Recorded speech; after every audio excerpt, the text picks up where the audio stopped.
to you, depending on the time zone that you're in. Welcome to the 16th Policy Consultation Forum of Salt Initiative Network on Green Growth. This event is hosted by ESCAP, hand in hand with the Ministry of Environment of Republic of Korea. My name is Yuna Kim. I'm a consultant for Environment and Development Division here in ESCAP. It is my pleasure to be able to see you all and be your MC today. We have a significant and very timely agenda, strengthening efforts on achieving carbon neutrality by 2050 in Asia and the Pacific. We have opening remarks, and after that we'll have 7 expert speakers today to share their expertise, experience and ideas on achieving carbon neutral future in Asia Pacific. If you have any questions and during the forums, please go ahead and leave it on a chat box. It'll be picked up by our moderator and organizers and will be answered. Without further ado, it is my great pleasure to welcome Mr. Kaveh Zahidi, Deputy Executive Secretary of ESCAP, to open today's forum. We'll welcome Mr. Kaveh Zahidi for his opening remarks. Please. Thank you very much, Yuna. I hope you can hear me loud and well. First of all, let me acknowledge Mr. Hyung-Hwa Lee, Director General of the Ministry of Environment of the Republic of Korea, who is joining this opening session, and to welcome and thank our distinguished speakers. Nice to see so many familiar faces of friends and all the other colleagues who have joined us today. It really is my great pleasure to welcome you to this 16th Policy Consultation Forum of the Seoul Initiative Network of Green Growth. We're meeting today, just a few days after world leaders gathered at the General Assembly in New York, and where really the climate crisis was absolutely at the top of the agenda, and rightly so. We all saw the latest IPCC report, and it provided us really with the starkest warning yet of the path we are on and the greenhouse gas cuts needed to limit global warming below 2 degrees. I know we're going to hear much more on this from one of its authors, Professor Junyi Lee, a little bit later on. Really, I think what the General Assembly and of course the IPCC and the other reports leading into it reinforce is that the science is clear, and really the impacts are unfolding around us and they're very vivid. At the General Assembly itself, the UN Secretary General said that the climate alarm bells are ringing at fever pitch. But it seems many countries have either not heard these alarm bells or are not heeding the warning. The current updated nationally determined contributions, we all know, fall way short of what the science tells us is needed to avoid catastrophic climate change. As you all know, with all the pledges taken together, greenhouse gas emissions are likely to grow by over 15% by 2030 compared to 2010, rather than to fall by the needed 45%. As a result, global temperatures would increase well beyond the 2 degrees, putting us on, again, what the Secretary General of the UN called a catastrophic pathway. And really nowhere do we see this pathway play out more clearly than here in Asia and the Pacific. It is where nearly half of global CO2 emissions come from and where climate change impacts are most severe. The current NDCs of our region of Asia Pacific also fall well short. Even if countries in the region delivered on existing NDC commitments, greenhouse gas emissions in 2030 would increase by over 30% compared to 2010. Again, I know we're going to learn much more from one of the leaders of the Climate Action Tracker, my friend Bill Hare, later today. Even as we stand, the 2 major emitters from our region have yet to submit updated NDCs. Most of our countries have yet to commit themselves to achieving net zero by 2050, and others, amazingly, are still doubling down on fossil fuels. Possibly the most symbolic illustration of our region's inaction is the obsession with coal. In 2020, the region accounted for almost 3/4 of global coal generation capacity and over 90% of planned expansion. But it's clear that global net zero carbon emission cannot be achieved without Asia Pacific and without bending these pathways. To get there, we need more efficient and larger scale solutions. And I know that is a mission that lies at the core of the Seoul Initiative Network on green growth. And of course, it is the very reason why we gather together today. So where can we, through the SINGG initiative, work with countries to develop the necessary pathways to a carbon neutral future? First and foremost, I believe, is the urgent phase out of coal.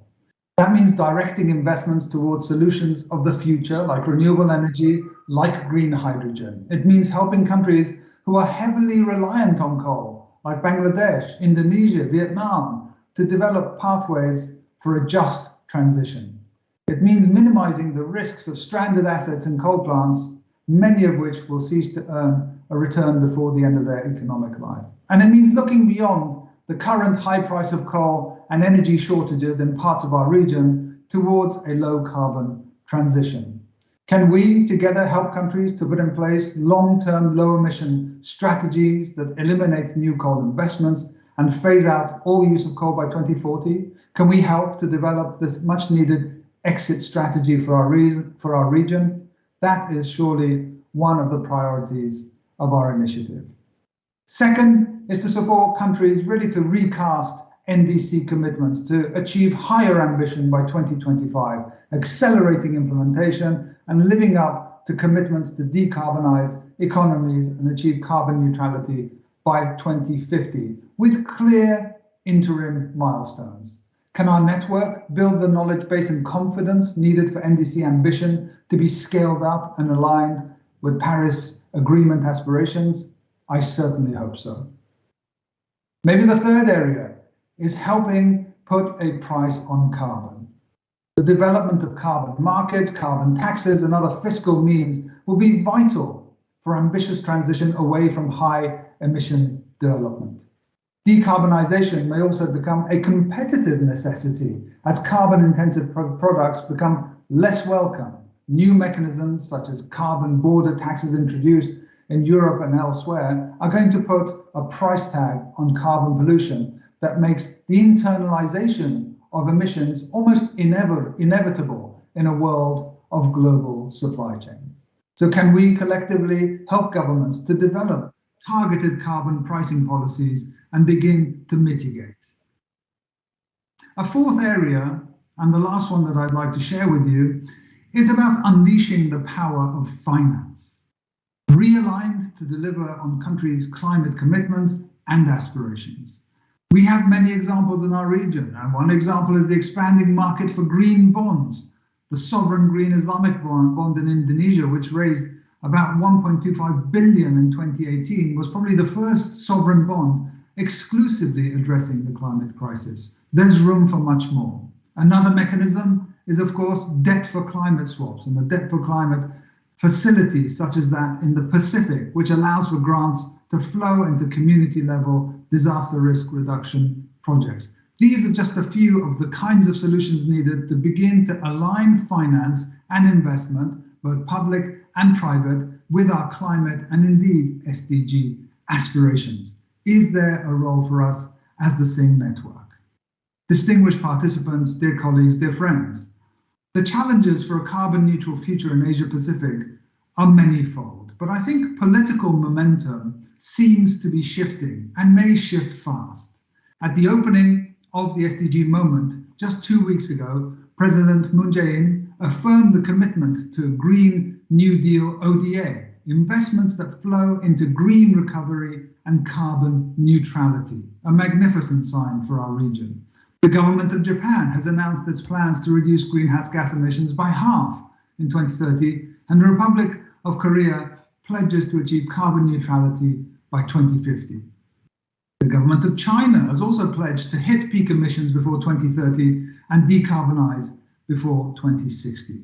We're going to hear much more from each of these countries today, but each and every one of their announcements adds the much needed momentum for our region to shift to lower carbon pathways and begin to align its development trajectory with what the science tells us is necessary on climate change. So the momentum is picking up, and all eyes are going to be on COP26 in a few weeks' time in November.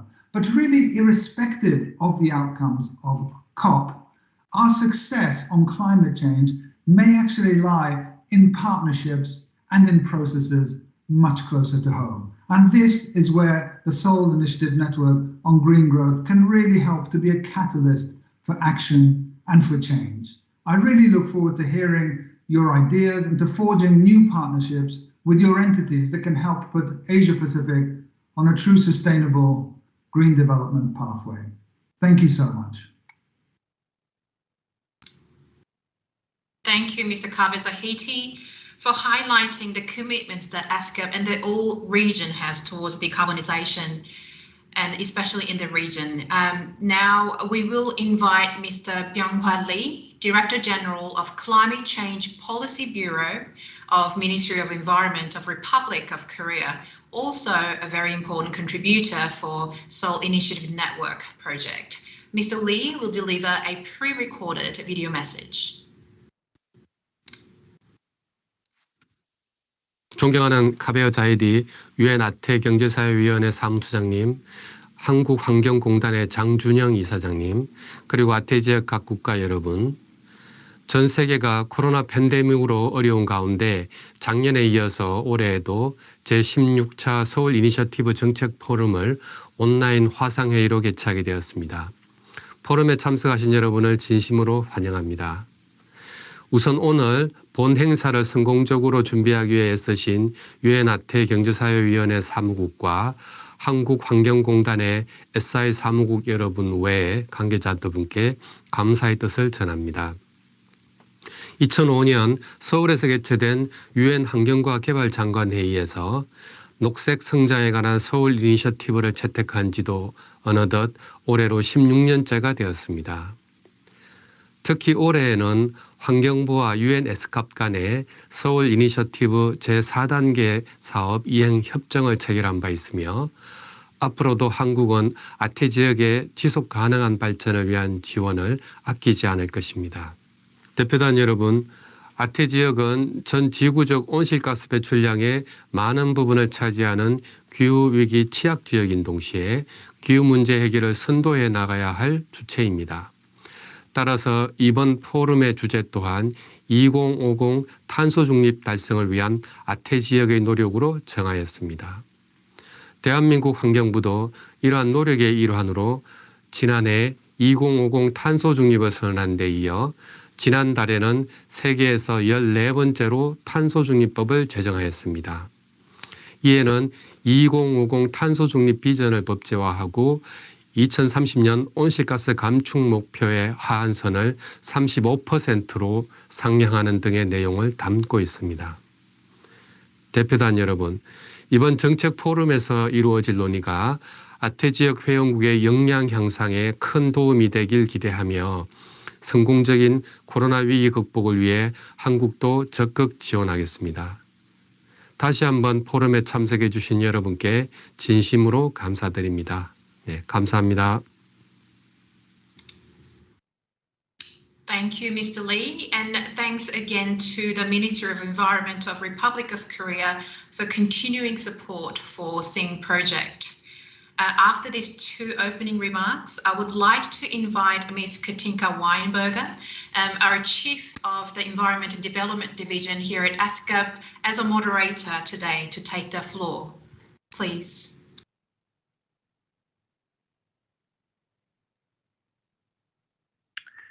Good morning, good afternoon, and thank you very much, Jonah, for handing the floor over to me.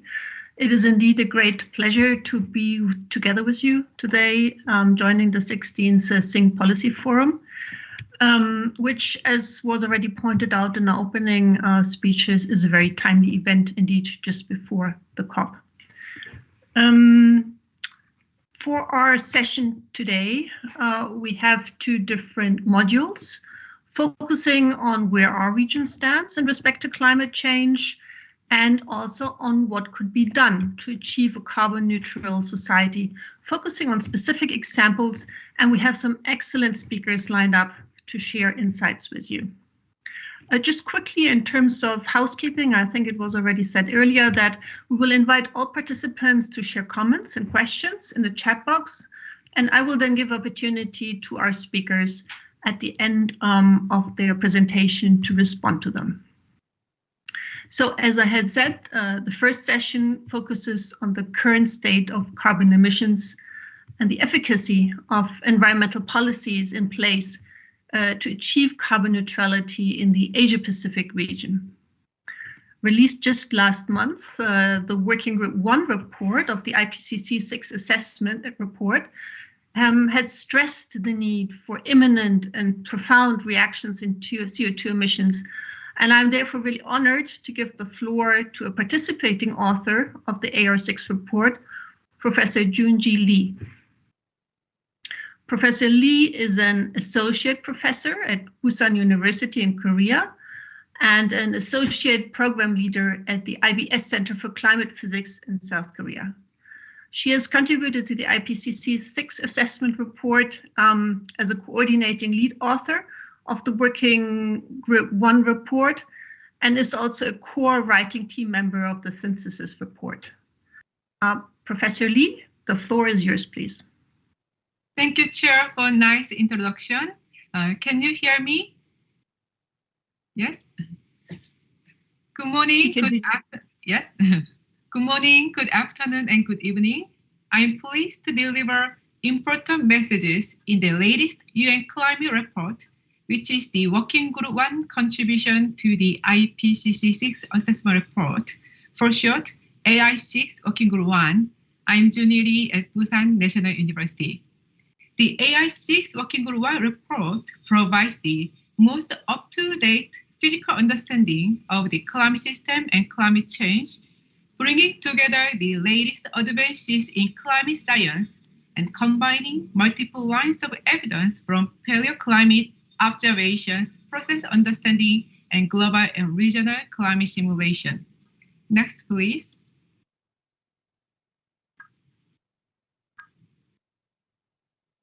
IPCC is currently in the 6th assessment cycle, that is from 2016 to 2022. Since the IPCC was jointly established by WMO and UNEP in 1988, science of climate change has been significantly advanced with the exponential increase in peer-reviewed literature, as well as public awareness and involvement of various actors have been growing. Next, please. 3 special reports were already published during this cycle, and this Working Group 1 report was released on the 9th of August. Then the Working Group 2 report will be released next February, then Working Group 3 will be on next March. Then next September, the synthesis report integrating the 3 special reports and 3 working group reports will be released. Next, please. This slide provides a brief introduction of the structure of the AI6 full report, the technical summary, and the summary for policymakers. Next, please. The full report consists of 13 chapters, including Atlas. Next. Yeah, and in this talk, I will introduce key messages from the summary for policymakers. Next, please. This report first highlights the recent changes in the climate are widespread, rapid, and intensifying, and unprecedented in thousands of years. For example, CO2 concentration is the highest in at least 2 million years. Sea level rise is the fastest rate in at least 3,000 years. As you can see from the figure, human influence has warmed the climate at a rate that is unprecedented in at least the last 2,000 years. Global surface temperature during the last 10 years from 2011 to 2020 was about 1.1 degrees Celsius higher relative to the period from 1850 to 1900. Next, please. One more. It is indisputable that human activities are causing climate change, making extreme climate events more frequent and severe, such as heat waves, heavy rainfall, and drought. Next, please. The observed warming of 1.1 degrees Celsius during the last 10 years is driven by emissions from human activities with greenhouse gas warming, partly masked by aerosol cooling as shown in this figure. Next, please. This report also reflects major advances in the science of attribution, that is, understanding of the role of climate change in intensifying specific weather and climate events, such as extreme heat waves and heavy rainfall events. Some recent hot extremes observed over the past decade would have been extremely unlikely to occur without human influence on the climate system. Next, please. Human influence is very likely the main driver of the global retreat of glaciers since the 1990s, the 40% decrease in September Arctic sea ice area since 1979, and the decrease in Northern Hemisphere spring snow cover since 1950. Next, please. Climate change is already affecting every region on Earth in multiple ways, and the changes we experience will increase with additional warming. The AR6 Working Group 1 report provides a more detailed regional assessment of climate change, including a focus on useful information that can inform risk assessment, adaptation, and other decision-making. Next, please. A third of this report is dedicated to regional climate information. Next, please. One more.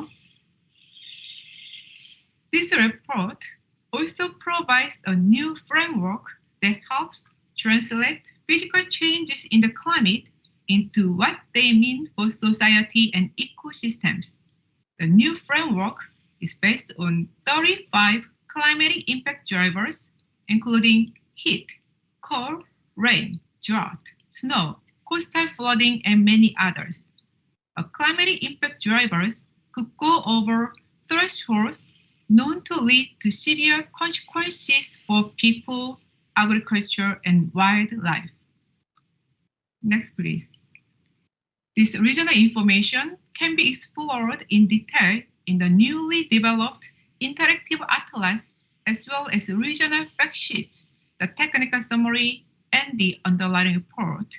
In particular, the AR6 Working Group 1 interactive atlas facilitates exploration of key findings in this report and supporting climate change information across the Working Group 1 reference regions.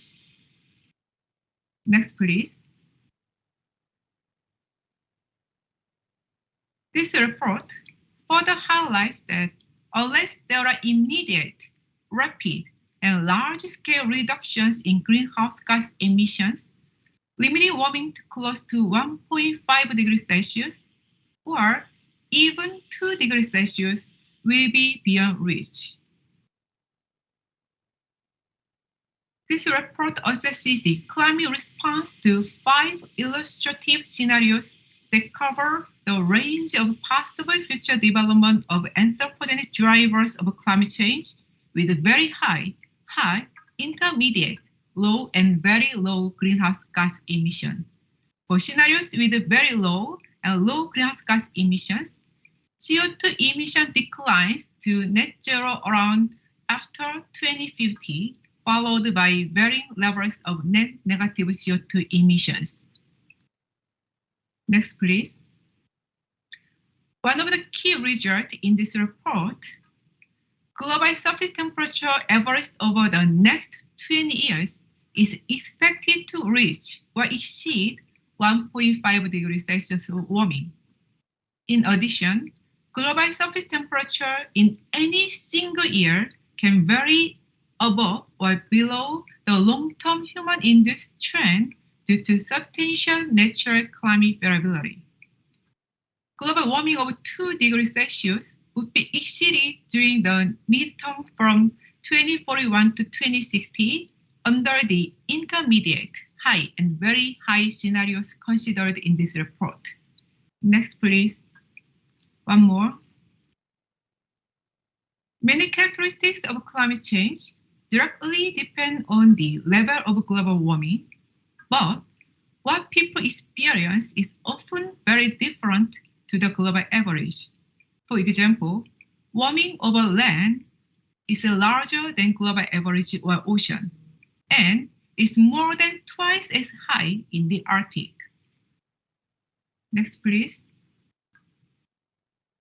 Depending on levels of global warming, precipitation is projected to increase over high latitude, the equatorial Pacific and parts of the monsoon regions, but decrease over parts of the subtropics and in limited areas of the tropics. And as you can see that with the additional warming, the contrast between wet and dry region will be intensified. Next, please. To limit global warming, strong, rapid, and sustained reductions in carbon dioxide, methane, and other greenhouse gases are necessary. This would not only reduce the consequences of climate change, but also improve air quality. Some changes could be slowed, and others could be stopped by limiting warming. However, there's no going back from some changes in the climate system. Many changes due to past and future greenhouse gas emissions are irreversible for centuries to millennia, especially changes in ocean, ice sheet, and global sea level. It is virtually certain that global mean sea level will continue to rise over the 21st century, even under the lowest greenhouse gas emission scenario. The global mean sea level rise above the likely range, approaching 2 meters by 2100 under the very high greenhouse gas emission scenario, cannot be ruled out due to deep uncertainty in ice sheet processes. Next, please. So this is the summary of the key messages, but I'd like to skip and next, please. I'd like to conclude my talk with this slide. Regardless of the IPCC report publications and United Nations Framework Convention on Climate Change, the global CO2 emission has increased for the last several decades with temporal reduction due to global economic crisis. The 2020 emission was reduced by 7% compared to the 2019 emission due to COVID-19 lockdown measures. However, the recovery of 2021 emission to the 2019 level is projected by the International Energy Agency. The UN Climate Change Full NDC Synthesis Report published this September shows the huge gap between the nationally determined contributions and our aim to limit global warming to 1.5 degrees Celsius. Okay, I will stop here. Thank you.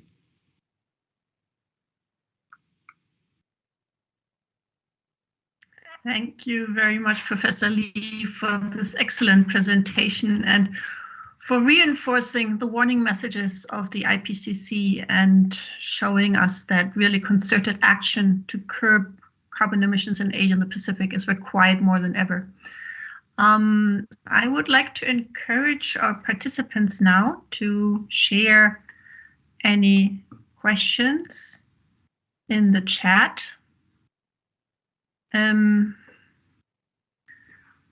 As participants are still mustering their courage to go ahead, let me perhaps ask you, previous reports of the IPCC have always emphasized that human activities have a tremendous impact on accelerating climate change and that urgent action is required. But where do you see the particular messages in this report being different? What does this report emphasize in particular compared to previous reports? Thank you for your question. So basically, I think the key messages of this report are not new compared to the previous report. However, there are some new aspects in this report, include considerable scientific understanding, especially we better understand how climate systems respond to the increase in the greenhouse gas emission. Also, you can see that there is faster warming and increasing changes in every region appears due to the lack of our actions for the last several decades.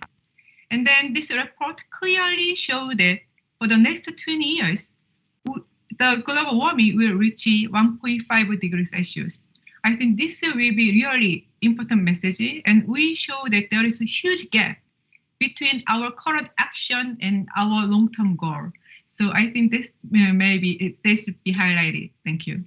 Thank you very much. Let me just take a look at the chat again. I would really like to encourage our participants. You have a chance to ask questions to one of the contributing authors of the recent IPCC report who would like to raise any question or comment.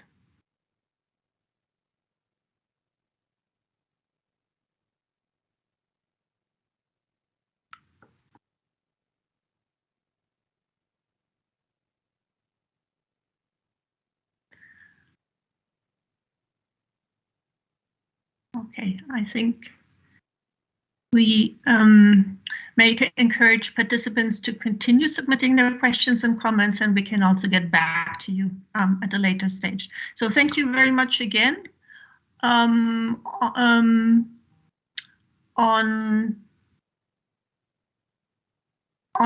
your presentation.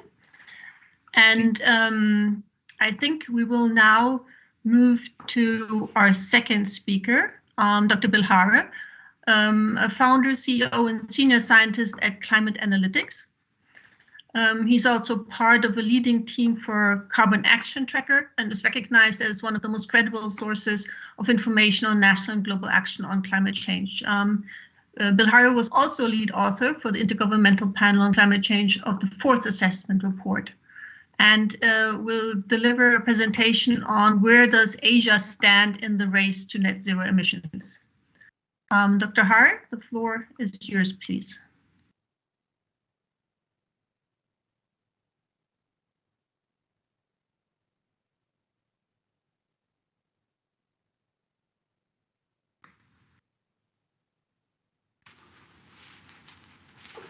Thank you, Katinka. Can everyone see me? I'm not really sure.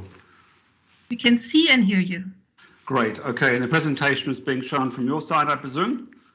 Is that right? That's correct. Yes. Great. Let's have the first slide then, please. Hello, everyone, and greetings from Western Australia. It's a pity not to be able to meet face to face, but I guess sooner or later we should get over this.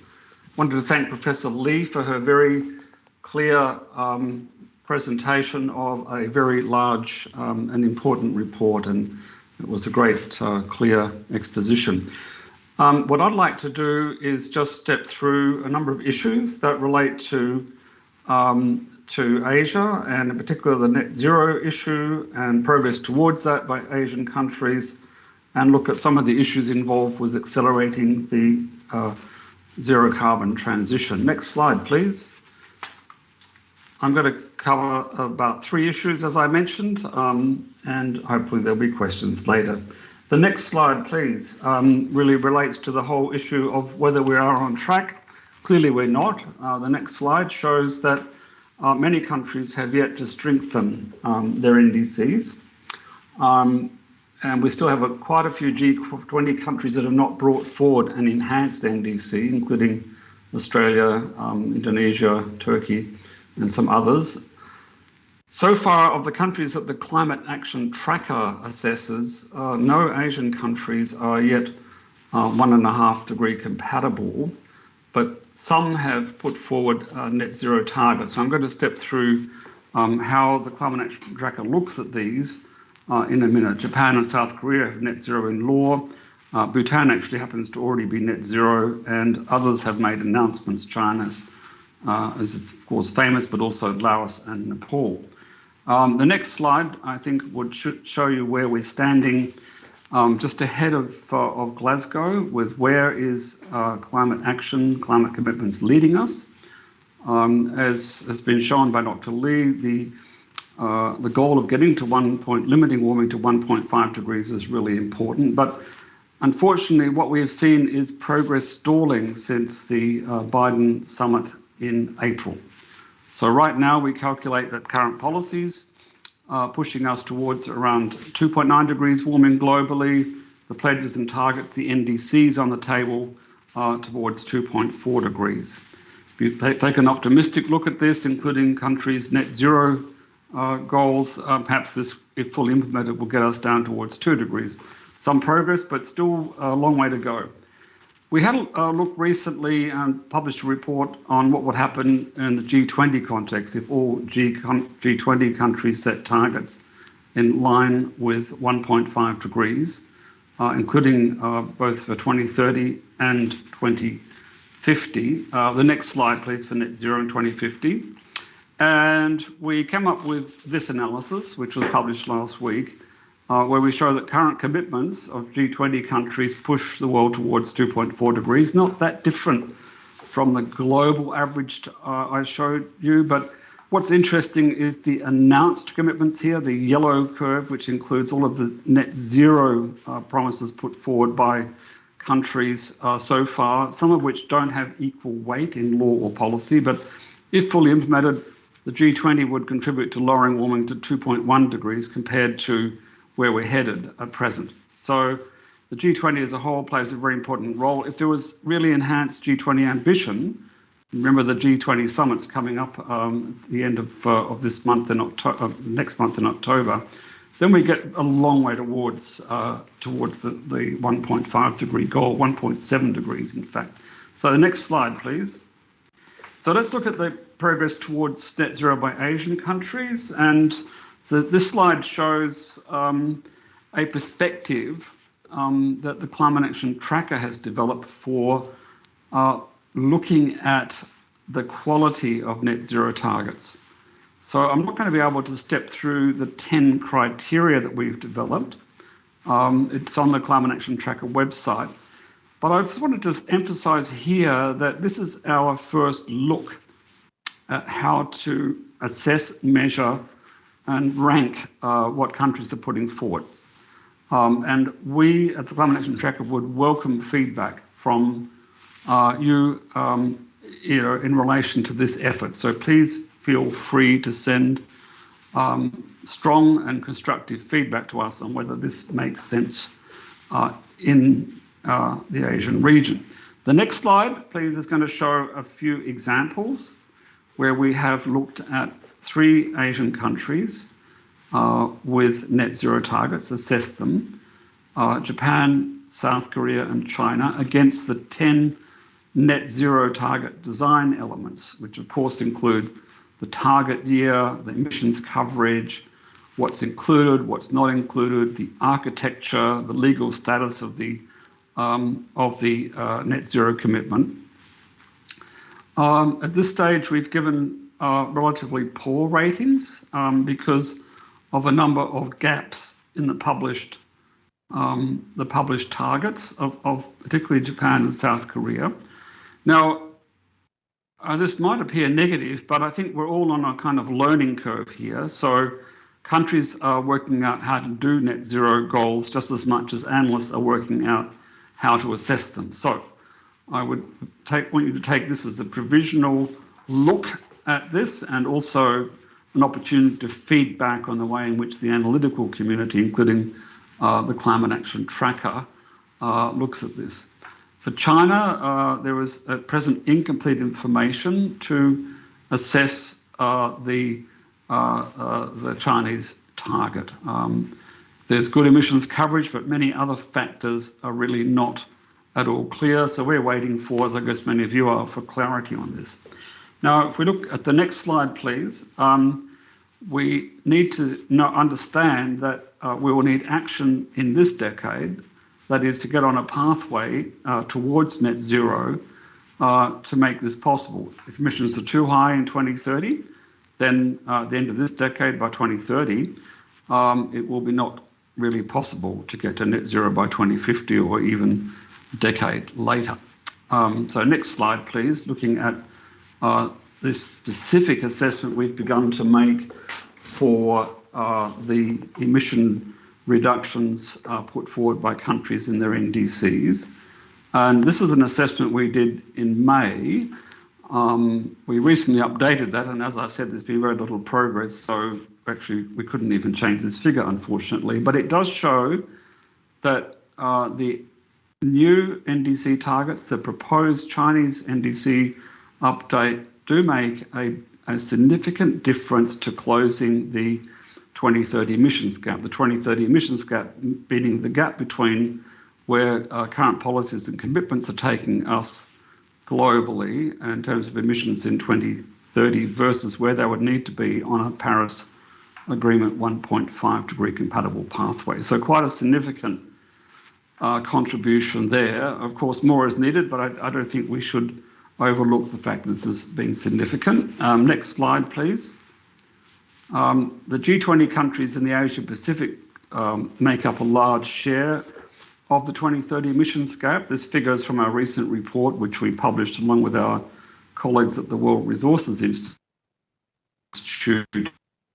a week or so ago, and shows the emission gap as August 2021, how the gap has changed since the end of 2019 in the vertical column. So you see on the left-hand side some progress by China in terms of closing the gap, others as well, Japan, and so on. We're still waiting NDC updates from India and from Indonesia, of course, and I'm hearing stories already that Mr. Modi is planning to come forward to Glasgow with an improved outlook. But that gives you a perspective. I'm emphasising the G20 because this issue is going to be very much on the leaders' agenda, 30th and 31st of October in Rome, just ahead of Glasgow. The next slide, please. The bottom line is that the NDCs and policies of all of the climate action tracker countries are in need of improvement. We have, I guess with the exception of Bhutan, really no Asian countries that are yet in the insufficient, in a sufficient or 1.5 degree compatible cap. So that's something that really needs to be looked at. One of the critical issues, I think was mentioned by Kaveh at the beginning, was the reliance on coal and gas in the region. It's a key issue for the decarbonisation transition. So the next slide, please. And the next one, let's move on a bit. China is a very important emitter, of course, and there's been some improvement in the NDC, but what we're waiting for, I guess everyone in the analytical community to see is what are the new energy policies that implement the 14th five-year plan. Timetable, we understand, is hopefully before Glasgow, but I'm looking forward to hearing from experts also talking here today. If there's any update on that. One of the key issues ongoing in China is, of course, coal. Indonesia has not really moved either, I'm afraid, also planning and constructing a new coal power plant. Vietnam, a mixed story with increasing solar capacity, but still continued reliance on gas and potential for liquefied natural gas to displace renewables as well. That's one of the issues that we are flagging in the region. Let's look at Japan now. This figure is from the Climate Action Tracker's recent update on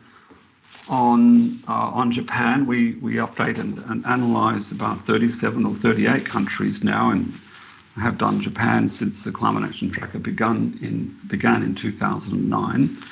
So overall, we don't find the Japan's policy contribution towards the Paris Agreement as sufficient, or almost sufficient. We rate it as insufficient, in part because the domestic policies and actions are not yet compatible with its domestic target. Its new domestic target is a significant improvement, though. The domestic target here is almost sufficient. It's at the top of the 2-degree band for the country, and that's a substantial improvement on where it stood a year ago. But Japan also needs to step up on its climate finance side of things, which also adds to the country's overall fair share. So Japan is not quite there yet in terms of where it needs to be. And let's have a look at India on the next slide. India, the next slide, please, on India. India, we've given quite an adverse rating, which has been a bit controversial, I have to say, because we find that so far its target it's put forward domestically is by no means sufficient. India, of course, is a country that is relatively poor, low per capita income, so it needs to do relatively less than others, and to do more it needs relatively more climate finance support. And we've taken that into account in this assessment, and notwithstanding that, we still find that India has a fair way to go before its domestic policies and proposed domestic action, even before considering the need for climate finance, which is really quite large for India, is considered. Once again, one of the themes in India, despite the very promising developments in solar and renewable energy generally, is the continued support for coal, which is going to create some long-lasting problems unless really changed. So what is needed to make India 1.5 degree compatible? Next slide, please. Really, India needs to improve its domestic target.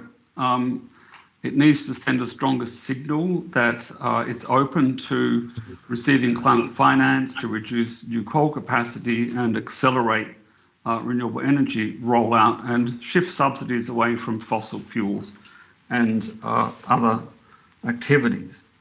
Now let's just turn now towards the conclusions here, looking at how to accelerate the decarbonisation transition in the Asia-Pacific region. I think we all understand that it's a critical region globally for the Paris Agreement, contains some of the largest emitters after China and India. Japan is, of course, a major player in the region, major economy. The 27 countries in this region, as it's formed here, account for 3/4 of the current coal generation capacity and over 90% of the global pipeline of new coal plants. And some of the main recipients of public finance for coal expansion include in Southeast Asia, including Bangladesh, Indonesia, Pakistan, and Vietnam. So this gives you a sense of the magnitude of the problem. 1.5 degree aligned energy system transformation in India involves really ramping up renewable energy. There's simply no way out of it. It's a bit like COVID. There's no way out of COVID apart from vaccinations, I'm afraid, in the long run. And in the same way, getting to 1.5 degrees means really ramping up renewable power. These are some of the results from work that we've done recently in our 1.5 degree National Pathways Explorer, but they're very consistent with the numbers that we've done earlier for ESCAP reports and so on. So the phase out of coal is critical throughout Asia. You know, in OECD Asia, we're talking about 2030 for coal being phased out effectively from the power system, and for the rest of Asia effectively by 2040. Gas also is a problem, not widely understood, but it follows about 10 years later than coal in terms of phase out in order to get onto the 1.5 degree pathway. Now, just a little case study here, because the numbers, the next slide, please. The numbers that you've seen here for the phase out of coal are pretty dramatic. but the analytical community has begun to unpack just what are the costs and benefits of this. And here's a case study that we've recently completed for South Korea, where we looked at the difference between jobs in a business as usual world in the coal sector versus jobs in a coal phase out on a 2030 timeframe, where coal in the power sector is replaced by renewables and storage. So in the next slide, you'll see the significant employment gains, I think. Sorry, this is air pollution. There are large employment gains coming from that phase out in Korea, including in the most coal dependent regions. And that's a common theme coming through many studies. There are, of course, many other co-benefits to and reducing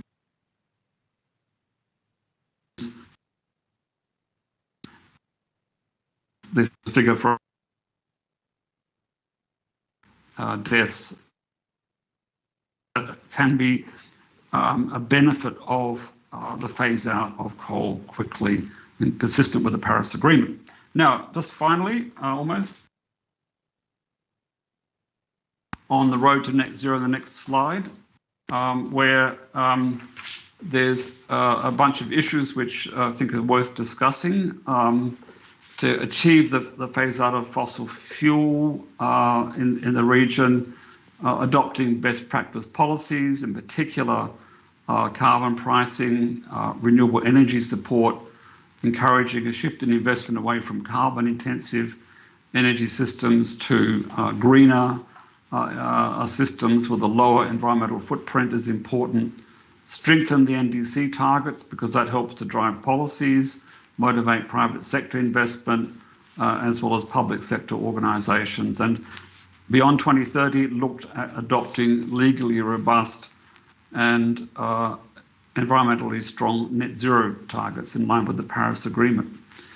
I think given the depth and size of the coal pipeline in the Asian region, avoiding more commitments here by reducing that pipeline is important. Otherwise, you risk more stranded assets, which create and will create a economic drain on countries. So there needs to be a moratorium essentially on new coal and phase out plans for coal. Phase out plans for coal are not trivial. They will, in many countries, require support to enable workforce transitions. Fourth, financial support and capacity building seems to be very important for many countries, and for this to be oriented around the achievement of Paris Agreement compatible benchmarks within countries. Within the region, particularly in the Southeast Asian region, there is a need for regional cooperation, including in the power sector. Much talked about in Southeast Asia, but looking at it from any perspective, regional integration in this context would provide significant benefits and cost reductions for all countries on the pathway towards net zero. That's the final point, is transboundary grid transmission integration is probably a very important factor to work on.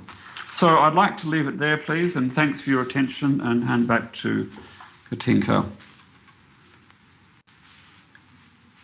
Thanks a lot, Bill, for this analysis on current greenhouse gas emissions and also how well equipped the Asia Pacific region is to reach carbon neutrality by 2050. Again, I would like to encourage our participants to submit any questions. And as you think about your questions and comments, perhaps let me just mention here that the analysis that you've presented is very much in line with the findings in a report that our team is currently working on in collaboration with UNEP, UN Women, and the UNFCCC. And which we're hoping to release before COP26, which very clearly also shows that the region is not on track to achieve the 45% GHG emission reductions as compared to 2010, which are required, and rather that our region is projected to increase GHG emissions with 34% from 2010 levels onwards. So a rather gloom picture, similar to yours. As we're waiting still to have comments or questions, I think one of the very strong messages in your presentation was the damaging effects of our dependence on coal and how important it is to phase out of coal and move towards renewable energy. Could you share with us perhaps where you see the role of regional and international cooperation to support phasing out of coal? Yeah, look, it's a good question. I think one of the issues that I talked about and mentioned was, capacity building. And I guess that's one thing where the sharing of information and knowledge is really important. If you're sitting, in the energy ministry thinking, well, how do I keep the lights on? How do I meet 7 or 8% growth in power demand? And can I trust renewables? And can I trust storage, these new storage technologies? And if I do, where do I get the finance from to do it, to take that risk? Then I think the knowledge that can be shared in the region about different experiences really, in my experience, very important to enabling policymakers and analysts to look to the future rather than look to the past, which is secure. And I think those issues of how to share that knowledge and understanding are really important. Of course, the technical issues of grid integration and so on and across the region are really, really important. But the first step is to get analysts and government agencies and the private sector to see the potential.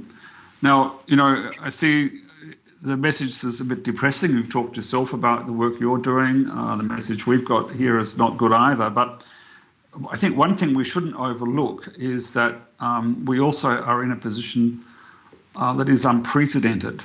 We've never had renewable energy and storage costs so low, and they're projected to go lower. And in many countries in the region already, renewables are cheaper than running existing coal plant, for example.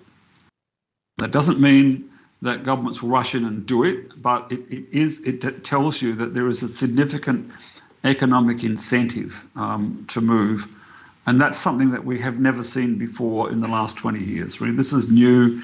It's a revolution going on in the energy area. And I think that provides a very strong message that this could be something very beneficial rather than something really costly.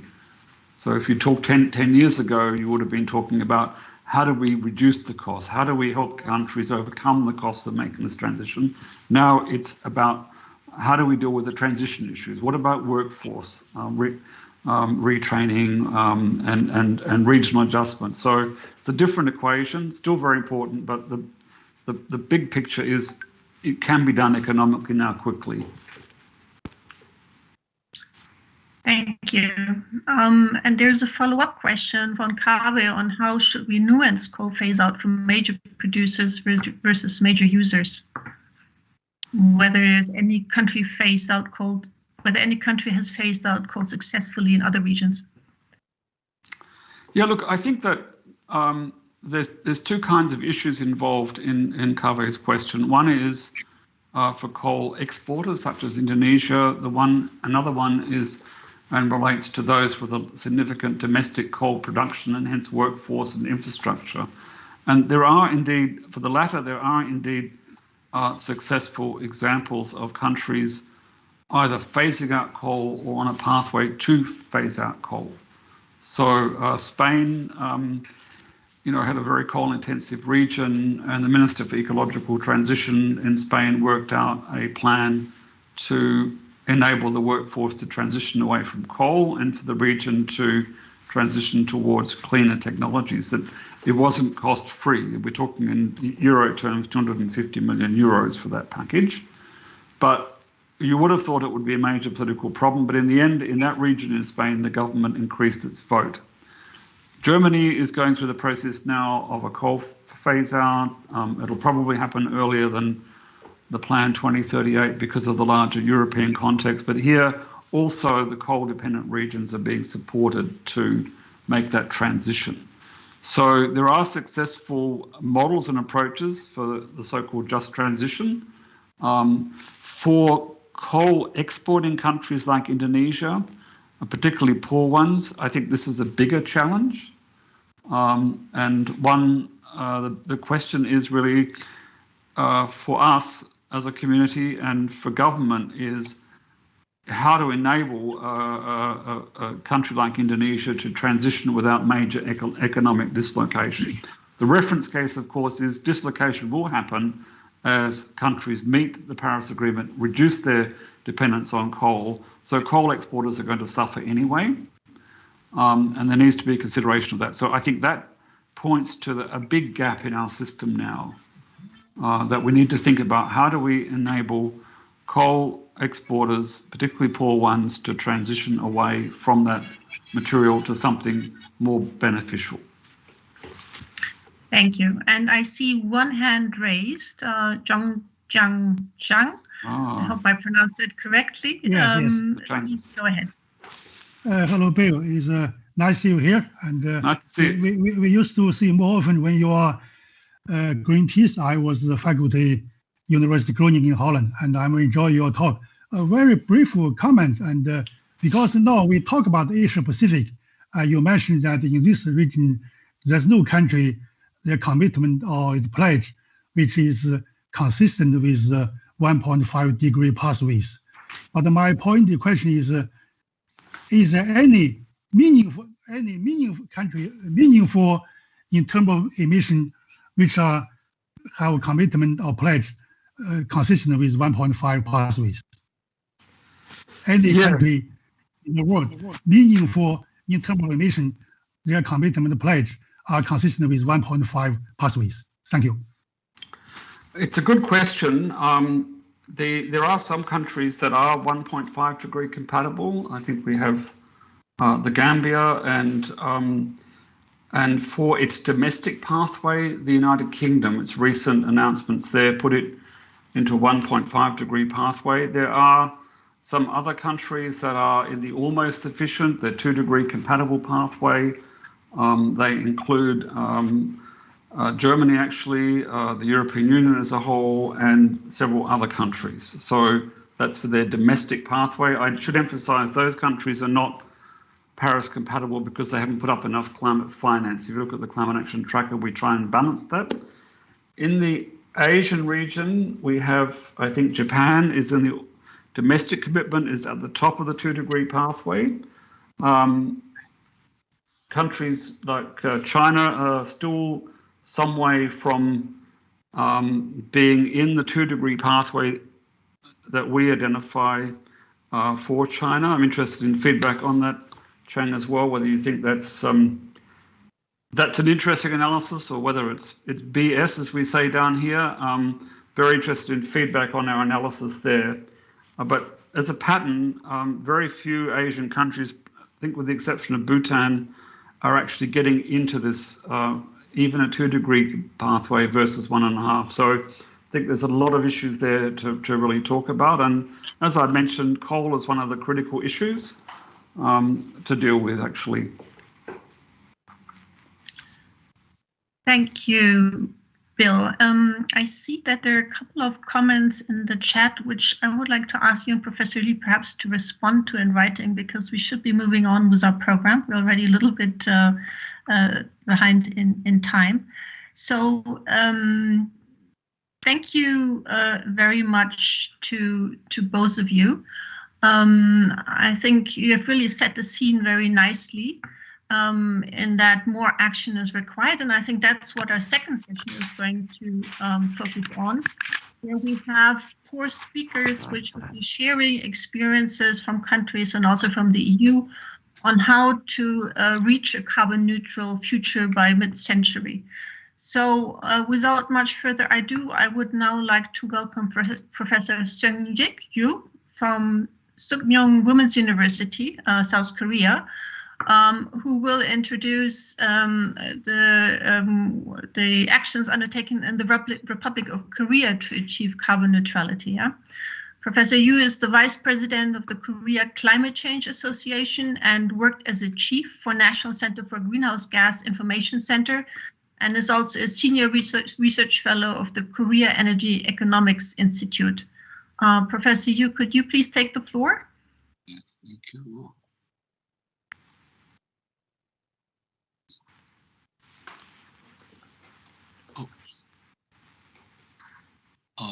Can you see my presentation? Yes, we can see and hear you. Okay, great. Good morning and good afternoon, and participant. And this is SINGG from Korea, and this is my great honor to be here with you to share the situation in Korea about the carbon neutrality and emission reduction target by 2030. And the presentation which I will do today will cover three topics. One is how we did set the national greenhouse gas emission reduction target, and also I will introduce briefly about the major greenhouse gas emission reduction policy in Korea, which is the emission trading system. And I conclude my presentation with the mentioning of the tasks ahead to meet the carbon neutrality by 2050. And this slide shows how we did to set the national target and implementing the national greenhouse gas emission policy since 2009. In 2009, for the first time in Korea, we set the national emission reduction target by 2020. And in 2015, we started to implement greenhouse gas emission trading scheme in Korea. And at the same time, we also submitted INDC, which set the national greenhouse gas emission reduction target by 2030. And with the new presidency in 2017, we increased the domestic emission reduction target by 2030 a little. And also last year, the current president announced the carbon neutrality by 2050. That is the brief history of setting the national emission reduction target in Korea. And we in Korea have a lot of very good experience in setting the emission reduction target. When I was involved in setting the emission reduction target, the Korean government utilized all the available resources to set the greenhouse gas emission reduction target, which include the expert from the macroeconomic perspectives. Also, we brought the expert from the technical area of greenhouse gas emission reduction ones, and we applied the bottom-up approach to set the national greenhouse gas emission reduction target.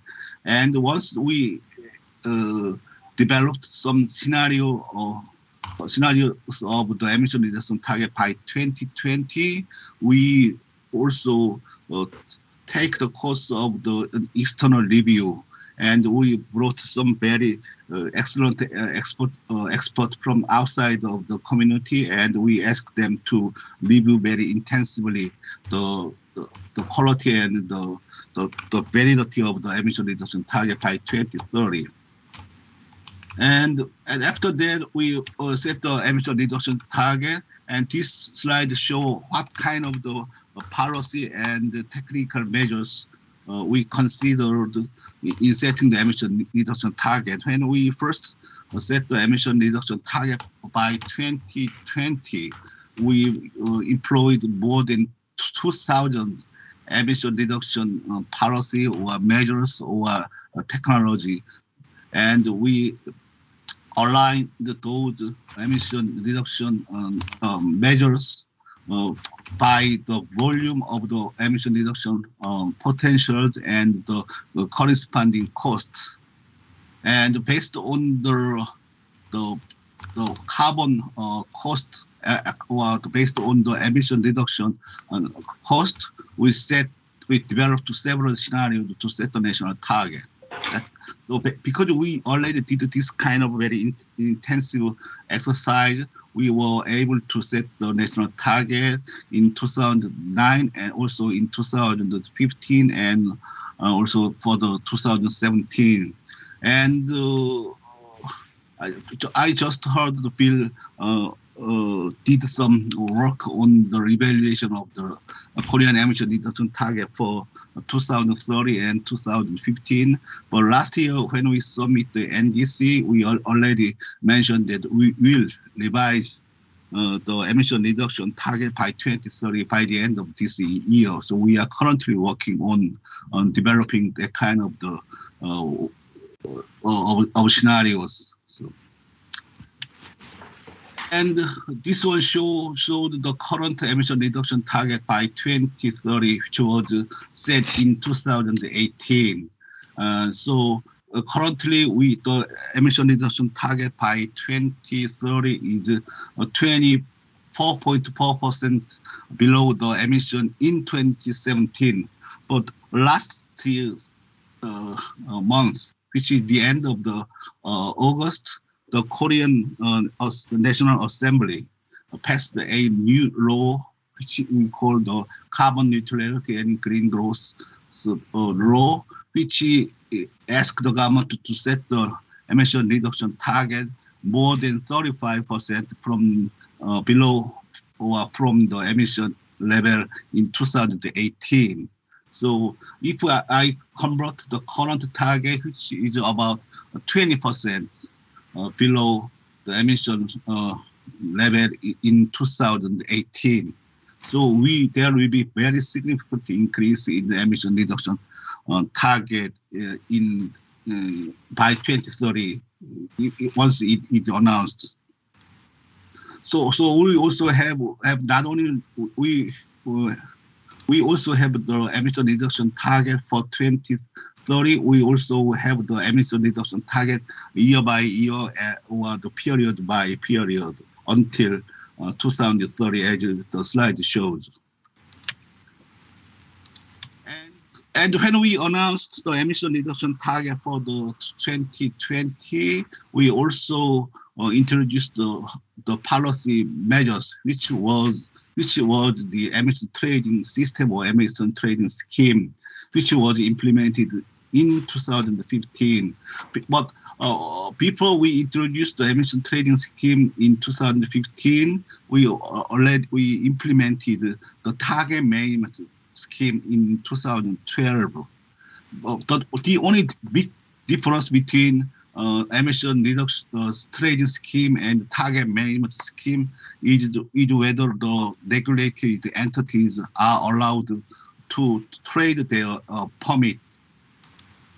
On the target management scheme, it is not allowed, but on the emission trading scheme, it is allowed. And also, but because we introduced target management scheme before we implement the emission trading scheme, the government had the chance to collect very good quality the inventory at the farm level. So that is the reason why we could successfully implement the emission trading scheme in Korea. And so this slide shows some special picture of the Korean emission trading system. From the beginning, we covered all 6 greenhouse gases. Also, we covered the direct and indirect emissions. So when we first introduced the emission trading scheme, and also in order to ensure the quality of the inventories, we also introduced the third-party auditing system. So by the qualified and certified the auditors. And in the beginning of the Korean emission trading scheme, we allocated the allowance based on the grandfathering principles. And I will the other part of that, but you can see the other details. And also, in the beginning, the unit price of the allowance was about $7 US, but it went up to $40 US per ton of the CO2 equivalent before the crash of the market due to the COVID-19. And this one slide summarizes the performance of the emission trading market in 2018. And as you can see, there are significant increase in the volume of trade and the value of the transaction in the market. In 2018, more than $1 billion US worth of trade was happened. And we have more than almost 100% compliance rate. That's a good story about the emission trading scheme in Korea. And once we announced the carbon neutrality by 2050, we also announced the Green New Deal in Korea. And you can see the Green New Deal is another way to guarantee of the improvement or implementation of the carbon neutrality by 2050. And also because through the Green New Deal, we will invest a lot of resources on the restructuring the infrastructure, and also we spend a lot of resources in the research and development of the new technologies.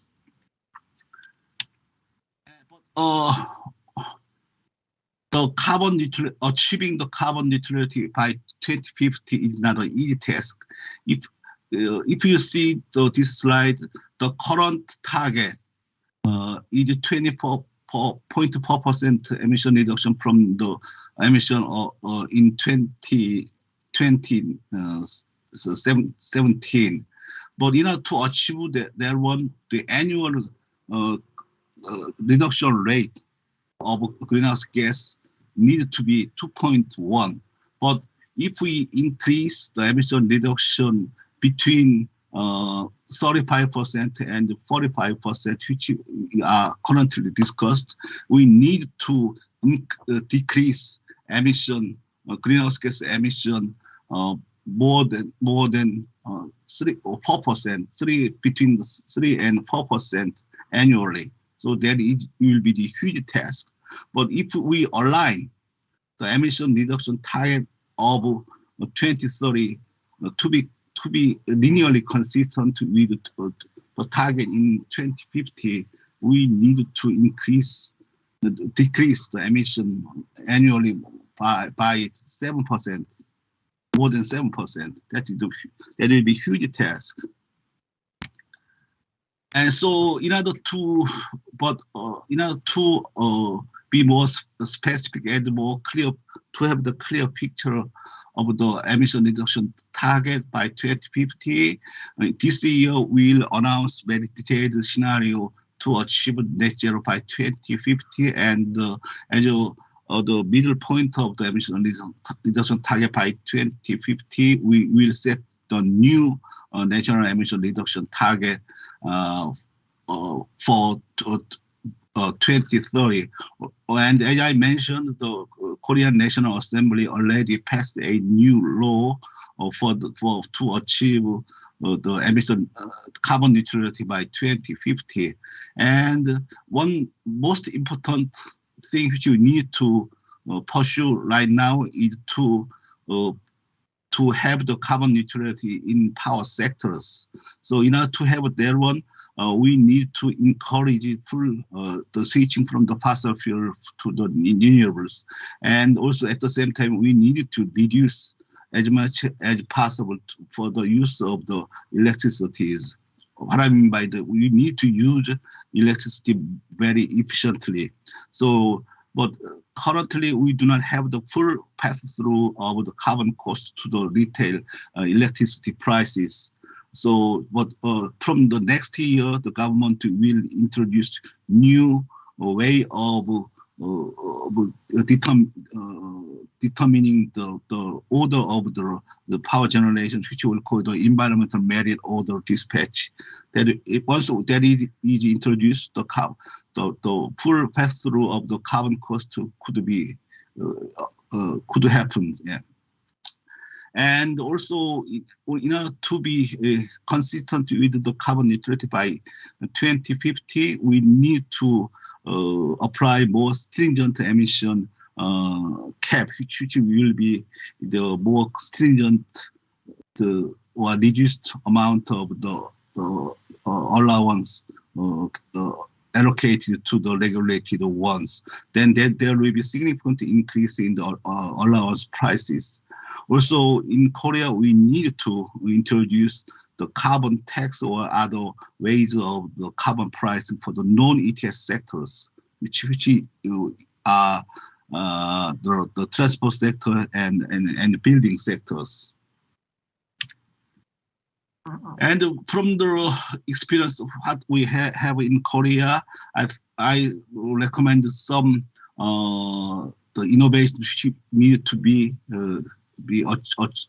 pursued. One is the regular systematic assessment of the implementation, and also the institutional arrangement is really important. Once you have the institutional arrangement, you could expect some level of the consistency in the national policy to pursue the carbon neutralities, and also we need to have more impact of carbon pricing to the agent in the economy, which I mean by for the consumer and for the industrial sectors. And this is my presentation. Okay, thank you for your kind attention. Thank you very much, Professor Yo, for sharing these updates on South Korea's policies in achieving carbon neutrality. Clearly, South Korea plays an increasingly important role in green recovery and climate action, also having hosted the P4G summit earlier this year. Again, I would like to invite our participants to either raise your hand or provide any comment or question in the chat.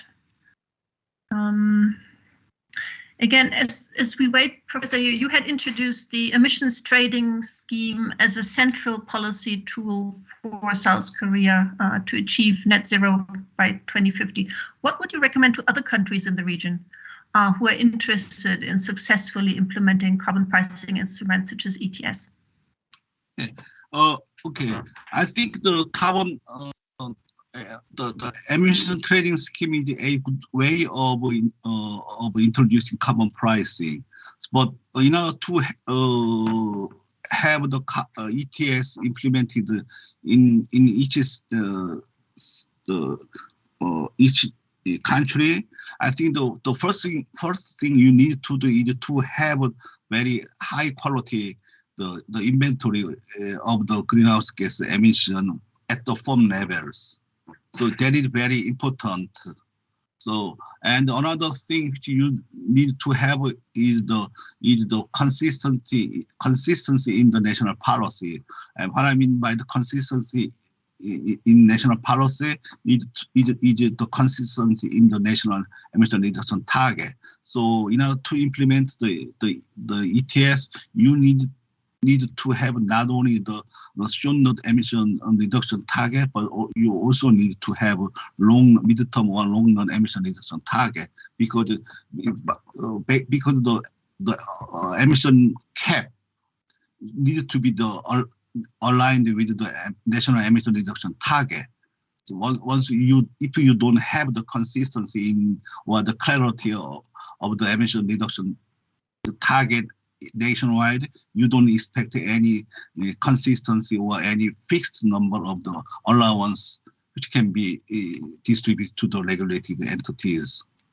That is the issues there. Thank you. Thank you very much.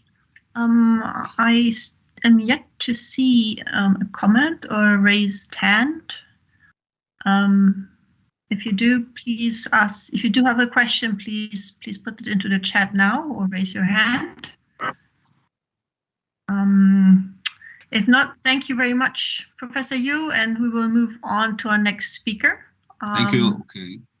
Thank you. From the European Union, Ms. Pollard, who's the Deputy Head of Unit of DG Climate Action, who will speak on the commitment towards carbon neutrality of the European Union.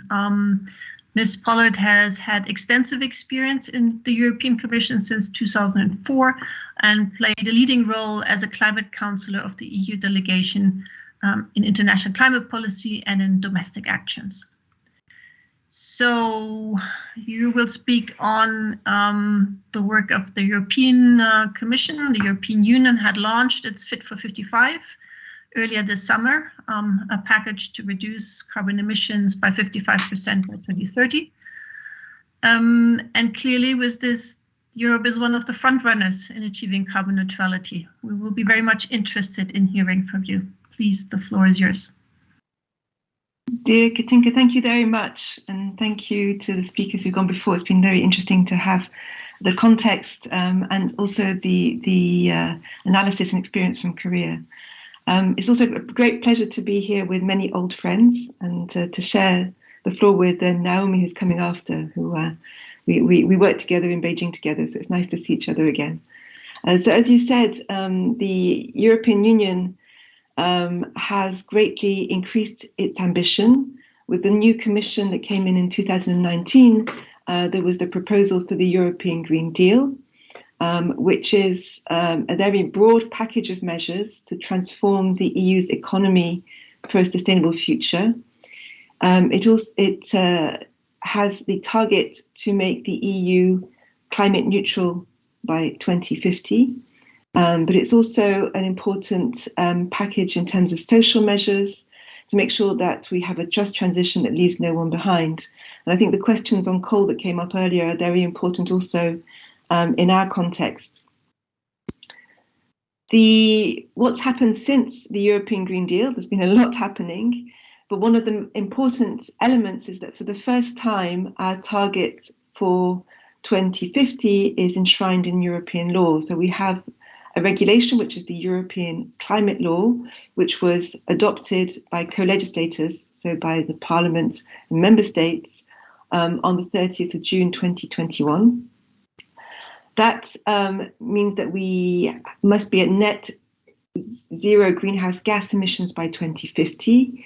It also establishes an interim target, a 2030 target of at least 55% net greenhouse gas emissions reduction relative to 1990 levels. It also recognises the importance of the EU's carbon sink, and I'll come on to that.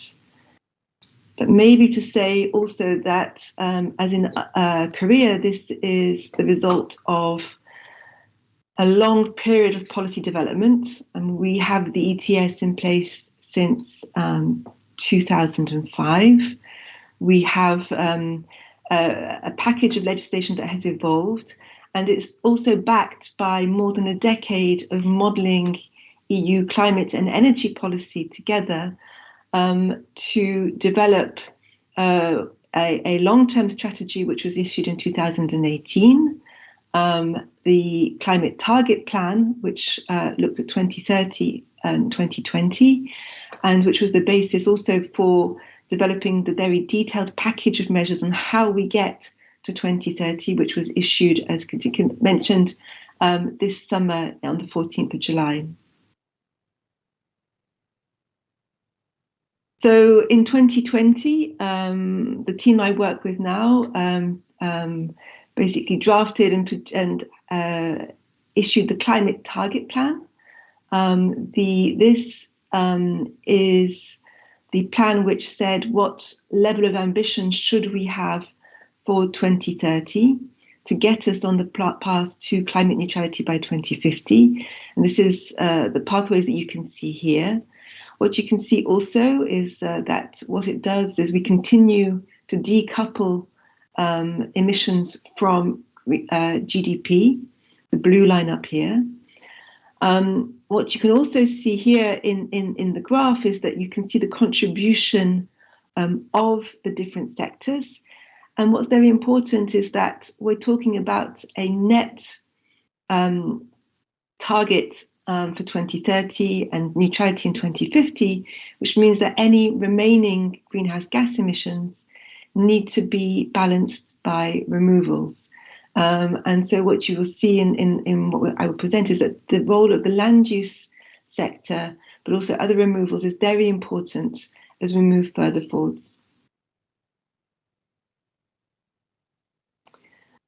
The package of measures which was adopted on the 14th of July includes a total of 13 different measures. And like I said, there's a few more to come in our work programme. 7 of these were developed by DG Climate Action, which is where I work, but there are others across the Commission, and I think that reflects, the very integrated nature of the package. It includes a review of all our existing legislation, so on the EU emissions trading system, on the effort sharing, which is how the targets are set for member states for all those greenhouse gas emissions from sectors outside the EU emissions trading system. It's also a revision of our Energy Tax Directive. It's a review of our land use change and forestry regulation to strengthen the SINGG. It updates our energy efficiency and renewable energy directives. And it includes a number of new elements, including extension of the existing EU ETS to cover maritime emissions. It includes a new ETS to cover emissions trading system to cover emissions from building and road transport. It also includes the CBAM, the Carbon Border Adjustment Mechanism, which I'm sure people would have heard about. And also in the tightening of the rules, in the performance standards for cars and vans, there's also a proposal for tightening. I think what's important to note is this package of measures is a proposal from the European Commission. The way our system works is that we propose, and then the European Parliament and the member states working in what we call the Council work together to adopt the legislation. So the detail of the legislation, proposals, which I will explain now, may be subject to some changes as a result of that negotiation process to reach a final decision on the shape of the final legislation, the laws and regulations.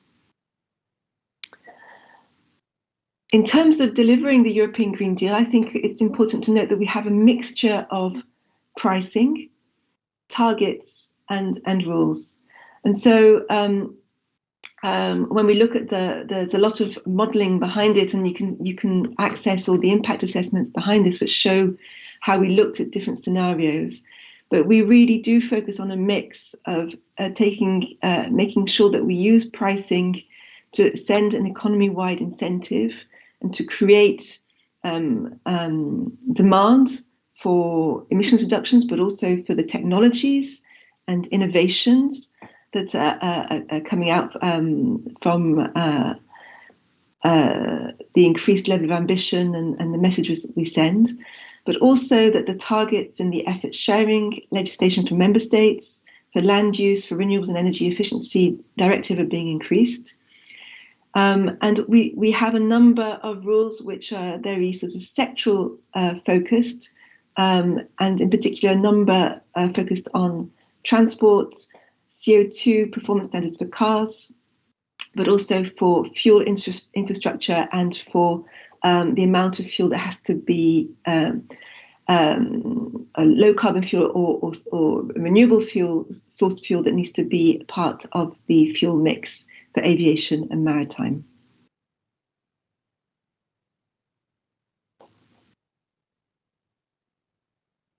I put this here to show you the structure at the core for climate. What it shows you is some of the changes that we have made, but we still have the call that people might recognize from previous or existing EU legislation. So the EU emissions trading system remains at the center of EU climate policy. But what we are doing is increasing the ambition.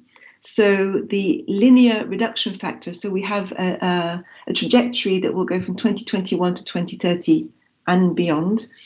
The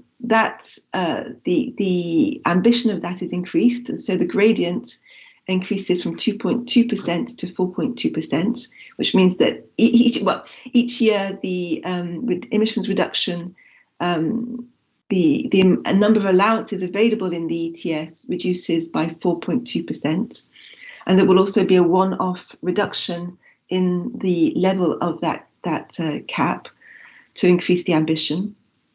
We continue to have the market stability reserve, which balances demand and supply.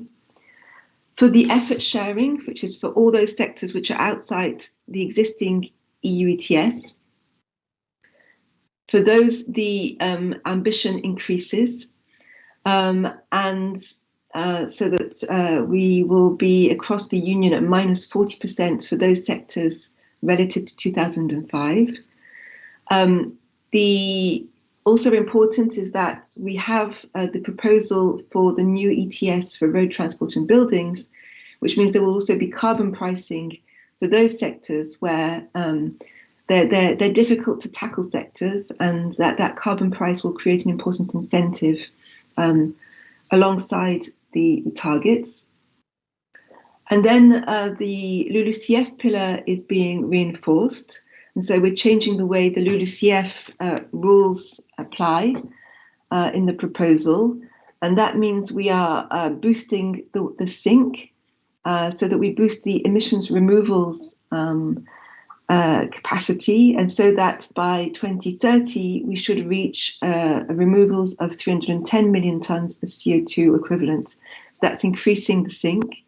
And the aim also, which is not on here, is that by 2035, the land use change, forestry and agricultural sectors are at net zero emissions.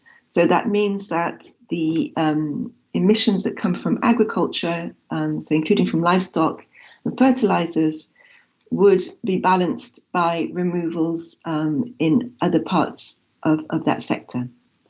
So from LULUCF. The European Green Deal, the way we approach it is it's an economy-wide approach. What's important, as I said before, is a socially fair transition. So we also tackle inequalities and energy poverty through climate action. It's about a competitive transition with new opportunities for industrial sectors. And it's a very green transition in that there's also a strong element of protecting nature alongside increasing Europe's carbon sink. So in terms of a socially fair transition, we have in place ambitious support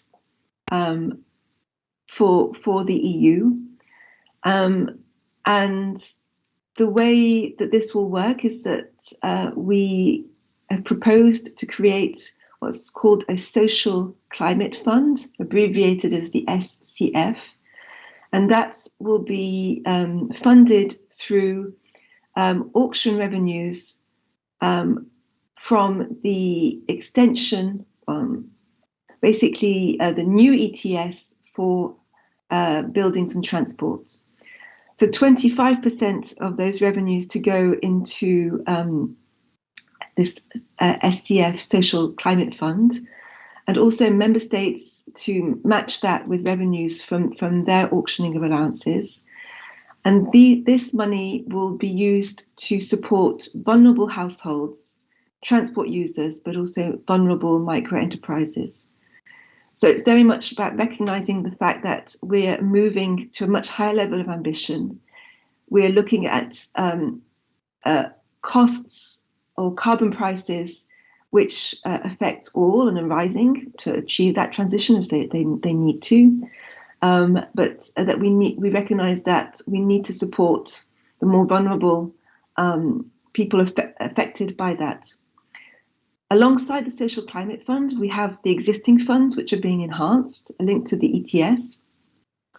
So that's the Modernisation Fund, which supports modernisation, basically the power sector for the less well-off member states, but also the Innovation Fund, which funds sort of first-of-the-kind demonstration plants of large-scale demonstrations. Alongside other measures, we will continue to have a redistribution of allowances, effort sharing based both on cost effectiveness, but also on GDP and capacity to invest across member states. As I said, it's also about our competitiveness. So we've revised the ambition with the ETS targets. There's a gradual extension of the ETS to cover the maritime sector. So there will be new incentives to reduce maritime emissions. We look for greater effort also in the ETS from aviation operators, and we will be implementing CORSIA within the EU via the ETS and externally via CORSIA.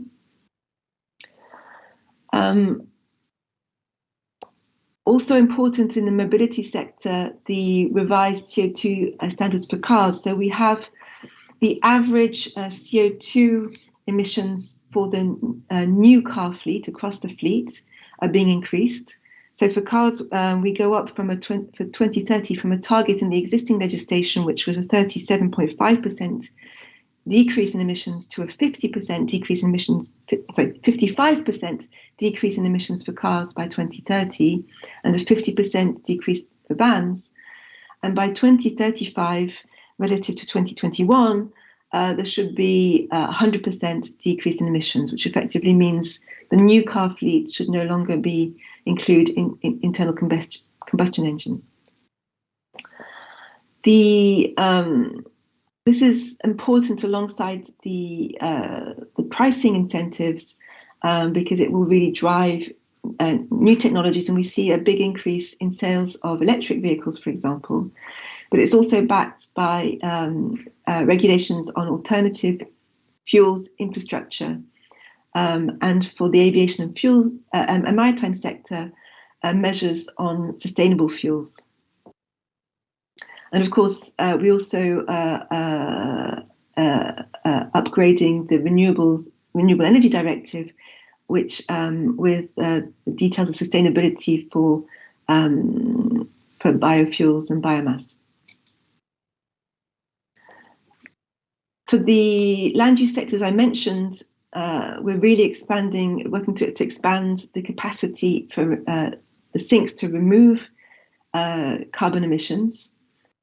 As I mentioned, the sustainability criteria for bioenergy are being strengthened, but also incentivizing good practices for biomass. And we have a new EU forest strategy also at the same time.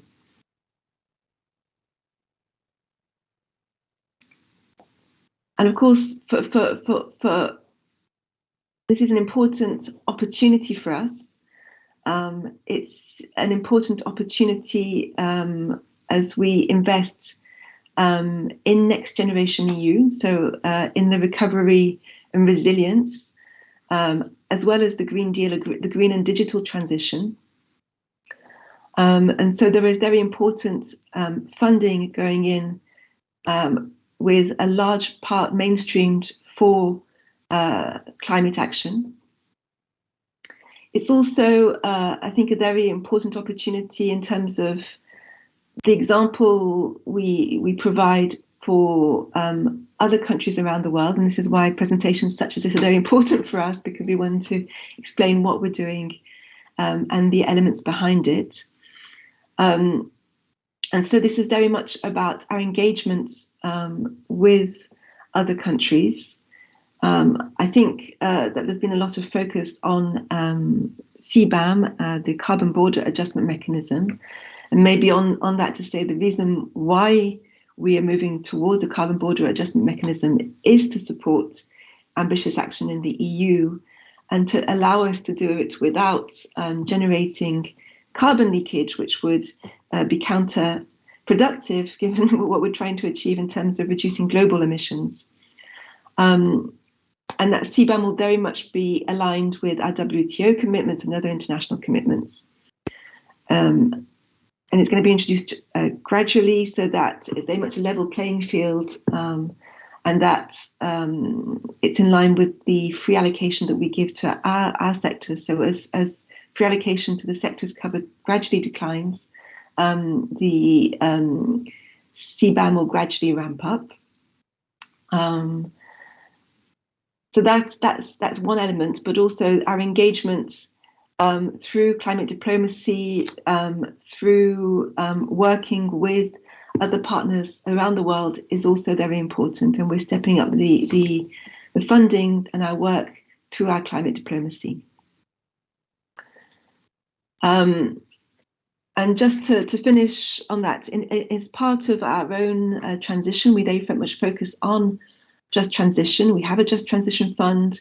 Other money under the recovery and resilience mechanism is going to fund a series of measures that help restructure the economies in member states. And I think for that, it's also something that we very much want to share in terms of how we support those sectors and those people who will lose most from the transition. We have a number of examples which we're also sharing through different fora, and I think in relation to the discussion that happened before on coal, I think there's some interesting information there to be shared. I will stop now because I know time is short, and thank you very much, and I'm very happy to take questions. Thank you very much, Vicky, for unpacking the Fit for 55 for us in such a clear way. Yeah, I would again like to encourage our participants to raise their hand, submit a question through the chat. I had actually wondered, Vicky, but you already mentioned yourself that more information is available in other sources. Nevertheless, perhaps you could speak a little bit more towards how to achieve a socially just transition, considering especially the importance this has for our region in the Asia Pacific, right? What are some of your most important messages for us in this respect? Well, I think it's, I mean, right now we're in a situation also where we have very high energy prices. And so this is a very important topic because, you know, some people are saying, you know, is this due to the carbon price? I think what's important is we need a carbon price to send the incentive to move towards climate neutrality. That's very important. I think what's important also is that one of the very important lessons for the EU is that while we initially saw ETS as a way of capping greenhouse gas emissions and encouraging reductions, it's also a very important source of revenues. I mean, we're talking billions of euros, tens, hundreds of billions of euros of revenues from auctioning allowances under the ETS. And so over time, we've become much more sophisticated in how we reserve a number of those allowances for different uses. So to support restructuring, to support those sectors where we need it most, or those countries where we need effort most, but where they may not have the money to invest to do it right now, to help them do it. And I think looking at those examples is really important because it's not just about the effort we're asking them to make, it's also about how we can help them with the investment needed to get things off the ground.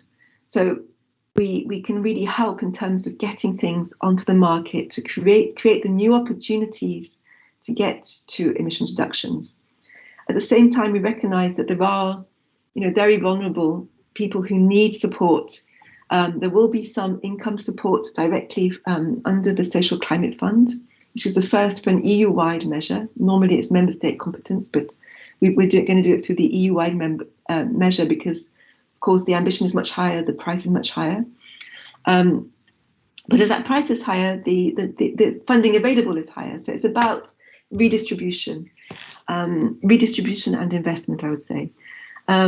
And to say also that the focus on the skills, the labour force issues is also important, because we're looking at changes in the needs within sectors, and as well as changes between sectors in terms of where the employment will lie.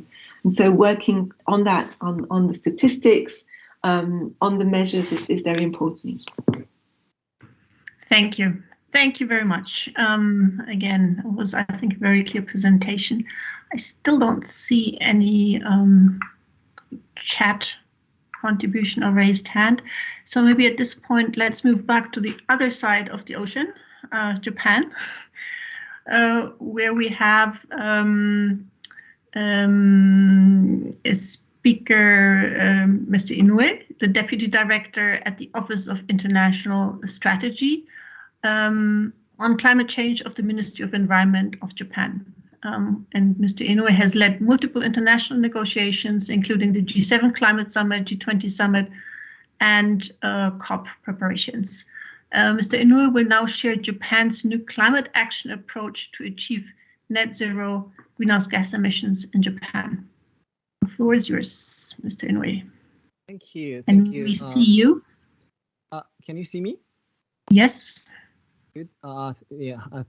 Please let me share the slides. And can you see the slide? Can you hear me? Yes, we can see the slides also. Yes. Excellent. Okay. So thank you very much for your kind introduction. And then thank you all for having me here. I'm very glad to see old friends, Vicky, and then also Kaveh, who we've shared a great time in Beijing several years ago. Now we are getting together to talk about this climate crisis. I'm very honored to be here. So today I'd like to give a presentation about what's going on in recent months with regards to the long-term target of achieving net zero emissions by 2050 in Japan. So, okay, first of all, yeah, my presentation is, I was trying to confine the presentation within the 10 minutes, and then the slides is really packed, and it's rather qualitative ones rather than quantitative. So apology for that. I'm also eager to answer questions after this presentation. So here is the remarks by Prime Minister Suga in April climate summit, and then he declared that carbon neutrality by 2050, and also the midterm target of a 46% reduction in the 2030. And then here is I'd like to note that he also mentioned that we will continue strenuous efforts in its challenge to meet the lofty goal of cutting its emission by 50%. So all of them are what we the target ahead of us, and so the reduction target has been deepened this way. So before, the midterm target had used to be 26% reduction in 2030, and it's been strengthened by 20%. And also the midterm long-term goal of 2050 reduction target used to be 80%, but now it's 0, so deepened by 20%. So here is how we achieve this. So one of the policy package or strategies for achieving these is this. This is not strategy, but revision of Act on Promotion of Global Warming Countermeasures in Japan. So the first one, as you can see at the top, legislation of a long-term direction and promote efforts and investment toward decarbonization. So we have a carbon neutrality target in the year of 2050. So we stipulate the long-term commitment of this in this law, so that it will not be changed by the political instability. So it's now very firm goal, similar to the what EU, similar to what Vicky explained. So, and then the second part is about how to promote the introduction of renewable energy that will lead to regional development.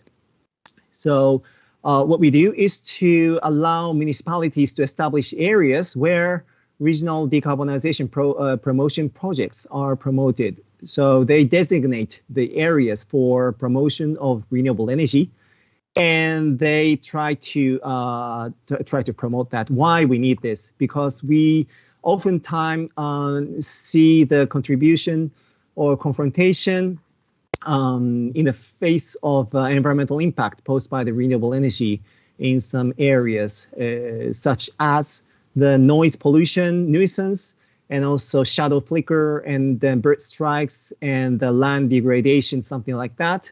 That do harm to the promotion of renewable energy in many cases.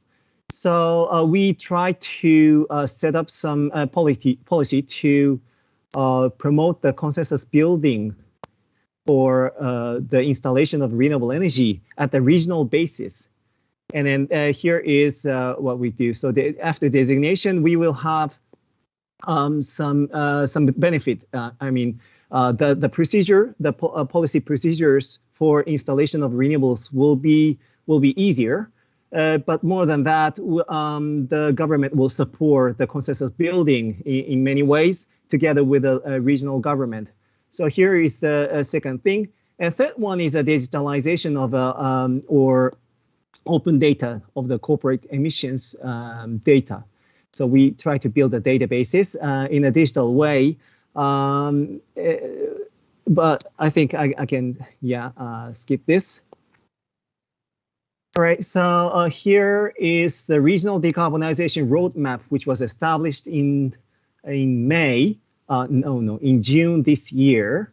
And there are 3 points. The first point is using available technologies, everyone can become an actor towards decarbonization. This sounds very simple, but what it means is that this is in the opposition to the idea that, okay, we wait for the innovation, we wait for the future technology that can easily lead to the decarbonization. And our message is that there isn't we should go for the decarbonization right away, and there are technologies available, so we maximize our efforts of using that. That is our message. The second one is to be achieved to maximize the use of regionally available resources, including renewable energy sources. So the idea is to take advantage of the benefit of a decentralization. So currently, the main concept for the development is the decentralization, but taking a look at the potential of the renewables of wind, or solar, or tide, or even thermal, geothermal. Taking a look at that, it's located everywhere in the regional basis. So our message is to use that to the maximum extent. And the third one is to present solutions to regional issues. Okay, so regarding the second one, okay, maximize the use of regionally available resources, but how? Because the demand or the requirement of the local communities is aging societies and depopulation, degrowth of population, and need for economic development, which is a crucial issue for all of these areas. But so we try to seek for the ways or solutions to develop renewable energy at the in a way that can contribute to the local economic development. And these are the messages, and then we try to mobilize all of those policies and then incentivize those regional areas. Okay, so, and then the next slide is about how the time scale of this roadmap. And our idea is that over a 5-year intensive period from at the beginning, from the 2020 to 2025, multiplication of efforts to develop capacity or technologies, information and funds is important. And one way of doing that is to create more than 100 decarbonization leading areas by 2030. And secondly, implementation of priority measures nationwide, such as self-consumption for the photovoltaic power or energy efficient housing, electric vehicles. Okay, so the idea is that, okay, the keyword is here, decarbonization domino effect. This is a part of our experience that we see recently in the recent couple of years, or last year. We see many, maybe 2 years ago, only a few local communities have the net zero emission target by 2050. And we encourage those local communities to have that target, and then the more those communities to have the carbon neutrality target by 2050, and the more incentives for other regions to have this the similar target. And that expanded rapidly in Japan, and just like a domino effect. And actually, this kind of a bottom-up approach is very important in Japan, and this is also happened in the past in the environmental policies generally. So we think that we try to motivate and mobilize those local communities and make that decarbonization domino effect happening, and then try to make that wave as a power to change the policies even further. So yeah, that's why we think very important to make this 100 leading areas. Okay, and implementation of 3 pillar policies: provision of a continuous and comprehensive support, lifestyle innovation. We also thinking about considering some policies to motivate individual person to take climate action by giving some economic incentives. And this is still under the process of consideration. And third one is institutional reform. And then carbon pricing is still under discussion, and with the order by the Prime Minister. So we are intensively having this discussion about this, even though we have already have the carbon tax, but that can be even made better. Okay, so and here is the revision of the plan for global warming countermeasures. And among that, this is in the process of public consultation, starting in September, the first week of the September. And we are still waiting for the result to come. And here is the chart to show the plan, draft plan for global warming countermeasures. And then you can see the reduction rate, which is a 46% by 2030, and we can see the reduction rate by sector by sector. So industrial sector is a 38%, commercial and other sector 51%, and residential sector 66%, and transportation sector 35%, energy conservation sector 47%. And with this summing up, we have this midterm goal of a 46%. Okay, and here is the main policies that was listed in the plan. The first one is renewable energy, and then energy conservation, and you guess so. Local governments set up promotion areas, as I explained earlier, based on the Act, and expansion of renewable energies with that bring benefits to the local community. In other words, co-benefit of the installation of renewables. As Professor Hare said, this is a very important focus, and with this, we believe that the massive expansion of renewables happen. So we try to seek way for maximizing this co-benefit, and we believe that we can. Second pillar is the industrial and transport sector. How can we make it happen?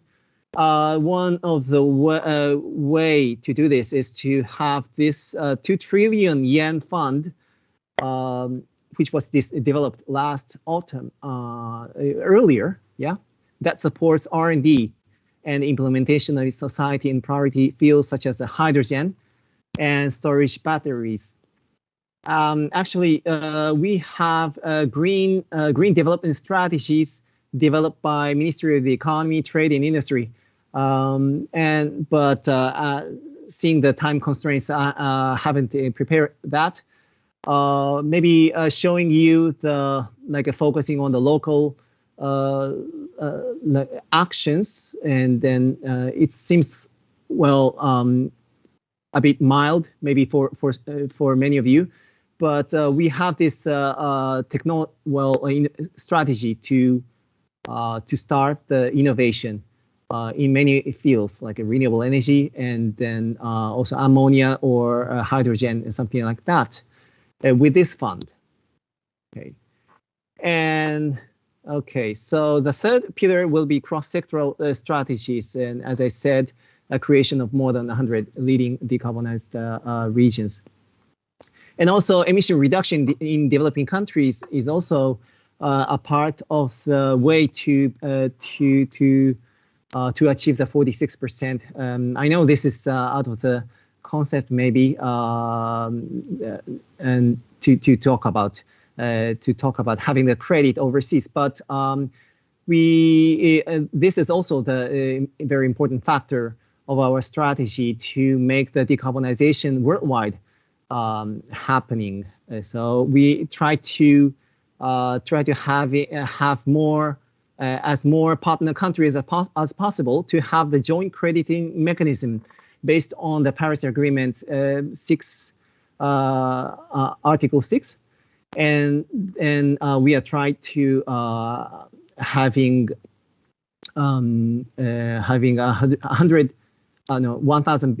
1,000 billion ton of CO2 reduction by this JCM. And so this is where we are.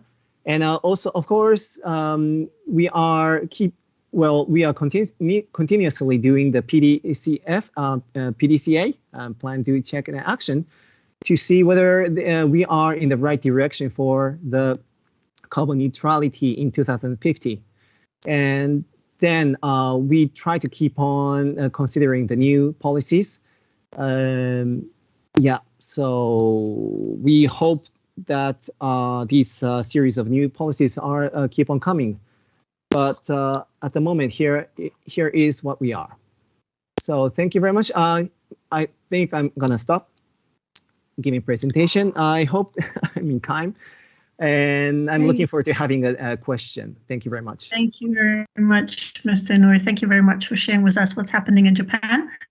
There are 2 questions in the chat, and before I ask you to take them, I need to apologize. It seems I'm a terrible time manager. I believe we will run around 30 minutes late, so we still have 2 speakers to come, and I do hope that you can stay with us. Yeah.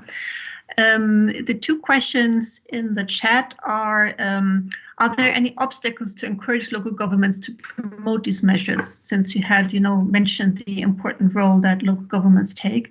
And then there is a question, does it mean Japan intends to use credit from JCM to offset Japan's emissions? Please, over to you. Okay, thank you for your questions. Regarding the first question, it is very, I think there is a news coverage or a news report saying that there is some landslide because of a random installation of renewable energy in the mountainous areas or hillside by cutting trees. And there are, recently we have extraordinary weather events, and that makes these kind of landslides happen. And and they say that it's that can be because of the as I said, random installation of renewables. And then we know that there are places where renewable energy is not suitable. For example, it is not a good way to cut down trees to install the solar power. And then, but there are still vast room for the solar power or wind energy or other types of renewable energy to be installed. So we try to see where, which places are available, possible, suitable for renewables, and which areas are not. And these kind of discussions should be promoted, and then this discussion should be based on scientific evidences or knowledges, and rather than just saying that renewable energy is very dangerous. Regarding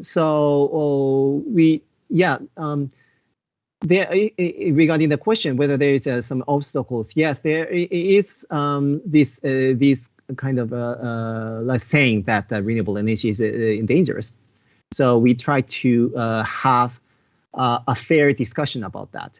And this differs to this is different from situation to situation, places to places. So we need the help from the local government, and we try to have a collaboration with them. So regarding the second question, JCM, yes, with regards to the 46% reduction, our idea is, as I said, this is still under the process of public consultation, but our draft includes the idea that JCM is a part of the way to contribute to the 46% reduction. But again, these are all. We believe that this is in line with the carbon neutrality goal, and then, as I said, we try to keep on doing the PDCA check and do, and plan, do, check, and action, and to see whether it's in line with a carbon neutrality goal. Thank you very much. Thank you. And there is another question on hydrogen economy, but perhaps you could just quickly respond through the chat so that we could really move on to the next speaker, if you don't mind, Mr. Inoue. Thank you very much again for your excellent overview. Thank you very much. So in terms of hearing from different countries in our region, I would now like to invite our last national representative, but absolutely not the least, Professor Zhongjiang Zhang, who is a founding dean at Distinguished University Manjuju School of Economics, Tianjin University, and a director of the China Academy of Energy, Environmental and Industrial Economics in China. So we are very much excited to hear about China's climate policy towards carbon neutrality by 2060. Professor Zhang, the floor is yours.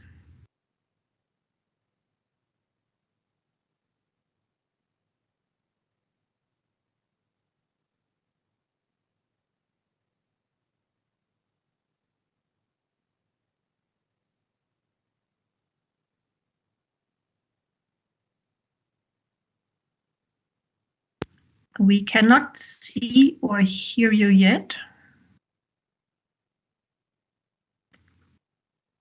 I see that you're unmuted.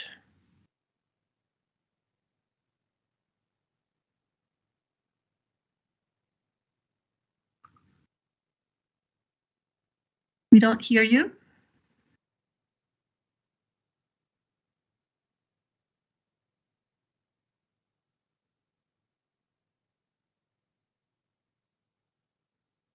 We still don't see or hear you. If there's a technical issue, perhaps it would help if you just quickly log out of the meeting and then log in again, if you can hear me.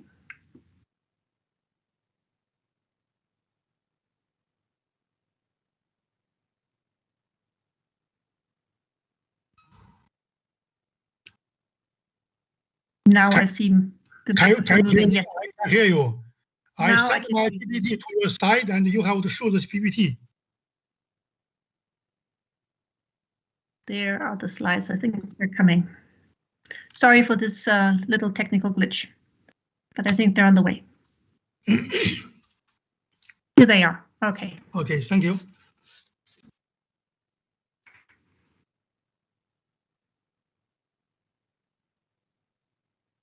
Please go ahead.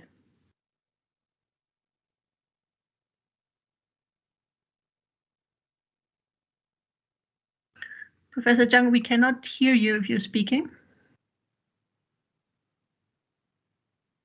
You're muted, I see. I see your microphone is on mute.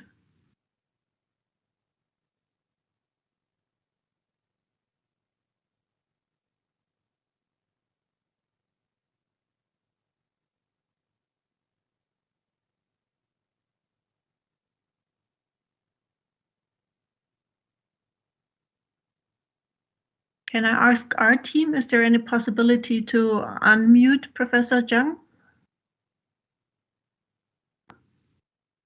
Because his microphone seems to be on mute.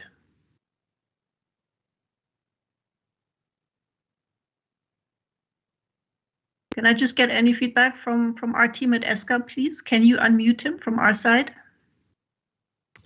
Hi, Katinka. As I am as the organizer, I cannot unmute him. Okay, Professor Zhang, could you try to unmute yourself?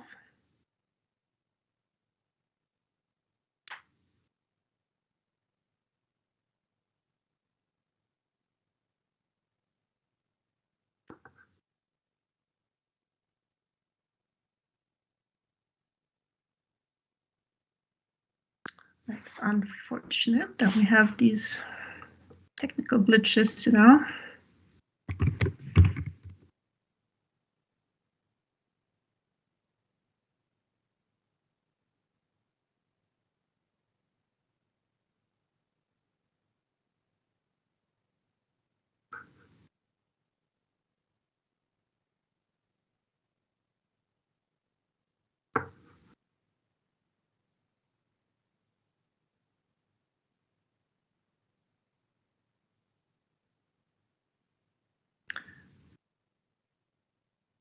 Okay, I will. No, there you are. Please go ahead. No. Now we can hear you. Oh, it's very strange. Anyhow, I take off my earphone, so I don't know what's wrong with that. Okay, thank you very much, and also sorry for this technical problem. And what I'm going to talk was organized ask about the climate policy in China towards the carbon neutrality. And you know, the country is very big elephants, and always not easy to keep moving. So that's the reason we probably have to know a little bit what the evolution of China climate policies are. And from beginning to now, we have this carbon neutrality. And once you make this commitment, and what is the implication both for China and for abroad, and also once you make a commitment, what is the direction you should go, and what efforts you should focus on, which you can have a significant reduction in emission. And so specifically, how do you focus on, and also what kind of policy you should use that can achieve that goal and the least cost. So this is basically a message which I like to share with you. Next page, please. And so these are the few papers, if you're interesting, and until the last one, which are dealing with before the carbon neutrality, and that is all until the Paris Agreement, and to can make some analysis. And the last one, which recently will be delivered for the COP26 for my colleague from University of Oxford and the London School of Economics. So we will make some events for this launch of this whole books. Next, please. So let's look at a little bit about the climate evolution in China. Everybody knows that China is very, very hardline in the beginning, which is very reluctant or unwilling to make any kind of hard commitment internationally, although they do many good things domestically. So that, but the country's stance towards climate internationally has been evolving in line with domestic international context, and basically notice see that China is playing an increasing positive role in this complex. So that all this began from the Kyoto Protocol, where with the agreement on your side and all major countries already take on commitment and pressure on China to take on some kind of meaningful commitment. At that time, I was invited by UNDP, United Nations Development Program, to look at what China has done, what you can expect from China. So 1998, my report to UNDP suggests that China could take on the carbon intensity commitment around the 2020s. 10 years later, in the Copenhagen conference, Chinese Prime Minister Wen Jiabao officially announced China pledged to cut carbon intensity by 40 to 45%. And the same year, when China was made this commitment, there was a lot of debate whether this commitment is stricken or whether it has room for China to do further. So I did analysis to suggest that China could aim for 46 to 50%. And in the end, at the beginning of this year, China officially reported that they cut the carbon intensity by 48.4%, very in line with what I suggested and 12 years ago. Next page, please. And similar things, and also for prepare for Copenhagen conference. And so that is a meeting where suppose all the major party should take on hard commitment, including China, India, maybe other, in addition to all these industrial countries. And so I was invited by IPCC Working Group 3, did a paper and look at what format and what time frame China could take on commitment. And this also this red page that was the paper finally was published. And so I suggested that time, 2009, suggested China should take on binding commitment around 2030. And then in the Paris climate conference, China first time officially committed to the absolute emission target, and we aim to cut the carbon peak around 2030. And in September last year, the China further strengthened the commitment and suggests that the carbon will peak by 2030. So before it was around 2030, now it's by 2030. So that probably means 1 or 2 years in advance compared before, and also add a new commitment, carbon neutrality by 2060s.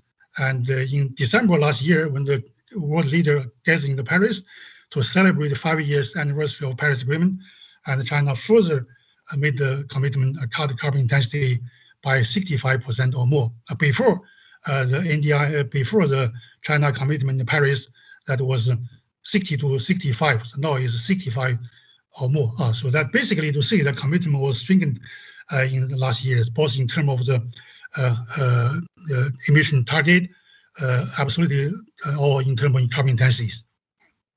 So then, next please. So what this implication? And I would say they are certainly have great implications. A commitment to peak before 2030 may not surprise, because when during the time when the Copenhagen was negotiated, and there are some studies already say that China could peak before 2030. And recently, I even see the Chinese official government institution also say that China might be peak before the 2028. So for that one, I would say commitment before 2030, a peak before 2030, maybe not a surprise, but the commitment to carbon neutrality, that is a complete surprise.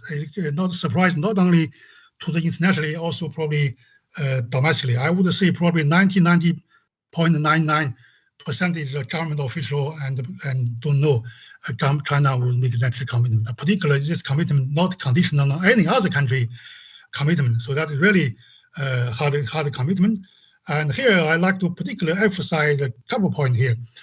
This new pledge will constrain the China carbon pathways after the 2030s. Before the China is only committed carbon peak around 2030.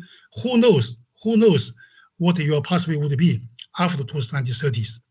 Before, if you don't make any kind of commitment after the 2030s. But once you have this carbon neutral, then you not possible for you say, oh, I just like to peak, that stay there for quite a long time, that gradually go down. Once you have carbon neutral by 2060s, this kind of pathway will be not possible. So that reason certainly will constrain China future carbon policy probably also have some constraints on their economic development. And this is from the China side. I also do see the analysis both from the probably Bill Hare group and also some other analysis from the academic journal to see if China can really materialize these two goals. China pledged along with the lower warming projection by 0.6 to 0.3 degrees Celsius. This is the biggest reduction ever estimated from the single policy. So this I would consider in terms of implication for global temperatures. And then once you have this one, then you certainly will see what efforts you would be to make. And you know, the EU and already have carbon peak in 1990s. US, they probably only take about 45 to 60 years from carbon peaking to carbon neutrality. But for China,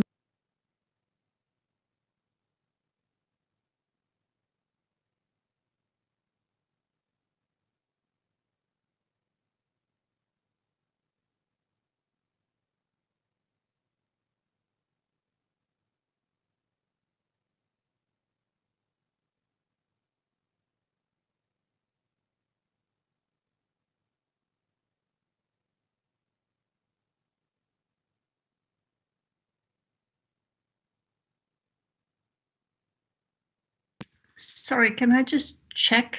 I do not hear anything anymore. Is it just me or is the connection issue with Professor Zhang? And so it's given the China absolute emission level is 2 times world largest emitter US. So that means the pace and scale of carbon reduction after the China carbon peak need to be far exceed those any country in the world. And so this is really a daunting challenge. And given this, the world direction to go, and nowadays people talk about carbon mitigation, carbon adaptations. But I would want to strongly stress that carbon mitigation would be top priority for China. Reason is capacity for carbon offsetting, like carbon sink of CCS, probably only can get the emission 1 billion tons. But the China carbon emission from any system, which will be more than 10 billion tons, that is 1 magnitude higher than capacity of carbon offsetting, and the capacity offsetting will be increased very little in the futures. That's the reason I would say the carbon mitigation should be top priority, should be focused on that, get the emission down to the level which is comparable to the capacity for carbon offsetting. Then maybe in then you can achieve the carbon neutralities. And given this, the government now is preparing action plan for carbon peaking by 2030 and also formulating implementation plan for carbon peak and major industry and sectors. Next, please. So then, specifically, I would strongly say that focus on should be on the policy that could have significant impact on emission reductions. I first outline mention a few, and one is we should undertaking low carbon transformation of economic structure and on present peace, and then also, given the coal use in China, 60% will be for coal power generations. That reason, orderly phase out the coal-fired power and increasing clean energy share will be very important in the should be given the priorities. And given this kind of goal, and we'll stress that carbon trading would be the key toolkit, which will incentivize and attract resources to low carbon project and promoting a green development of countries. Next page. Now let me specifically explain a little bit about a few of the specific actions. And I said it was very important for emission reductions. So that was about the economic structures change. Generally, the people would tend to underestimate technological innovations. But it's also true that people also usually underestimate the effect of economic structures transformation. If you look at all the projection from the IEA and also from any countries, you'll find in the end, they all estimate wrong because the also estimate structure change. I would say for that one, this should be take priority in China, particularly if you look at the energy consuming sectors. Power generation emit over 40% of national carbon, and steel, which is about 50% of national emissions. Cement is another 33%. You end up these three sectors, it's almost about, or even more, 70% of national carbon emissions. So if your government can make really policy, take action to really, to target on this kind of traditional energy industries and let them not increase in terms of investment, and also for the capacity reduction, and so I would say this will be very useful for achieve the overall goals. Next, please. And given the country is huge and the region also quite different, so that means that both the target and the policy across regions should be really differentiated, and we should promote orderly peaking in the very regions. This means some regions should be peaked earlier, like Beijing, Shanghai. Some, like in western part, probably do the late, and this will avoid excessive action go beyond the current development of stage. And another things I also like to emphasize, country have the carbon peak target, also have a carbon neutrality target, but these two targets are interconnected. And if you can achieve the carbon peak earlier and let the carbon peak level lower, and also make it easier for achieve the carbon neutrality. But you see there is intention in China nowadays, particularly in the local regions. They just want to rush the peak. They want to have the peak higher, as high possible, then give their some kind of room for their future species. So this kind of thing should be very, very cautious, and the government policy and also supervision should look at them very carefully. And from central government to ensure the provincial government are fully aware of the importance and the responsibilities, NDRC and National Development Reform Commission recently released the parameter of achieving the dual control target for energy consumption in each region. And you'll find that they have the public price, and they warn that 9 provinces of the 30 provinces, actually even the first half years, the energy become more intensive in first half years. It means the energy use per unit of GDP become even higher. So this is very dangerous things, and this public signals.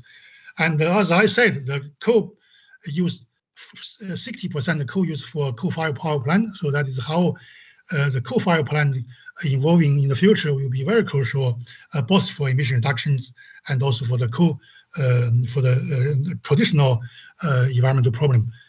Nowadays, country have about 180 gigawatt coal-fired plant and operations. This is a coal-fired plant built within just built the last 50 years. Generally, the coal-fired plant can run 30 to 40 years. So that means they still have about 20 to 30 years remaining time. So if you let them retire earlier, that'd be very costly. Probably, if you look at the photo picture on below, and actually it's all the national average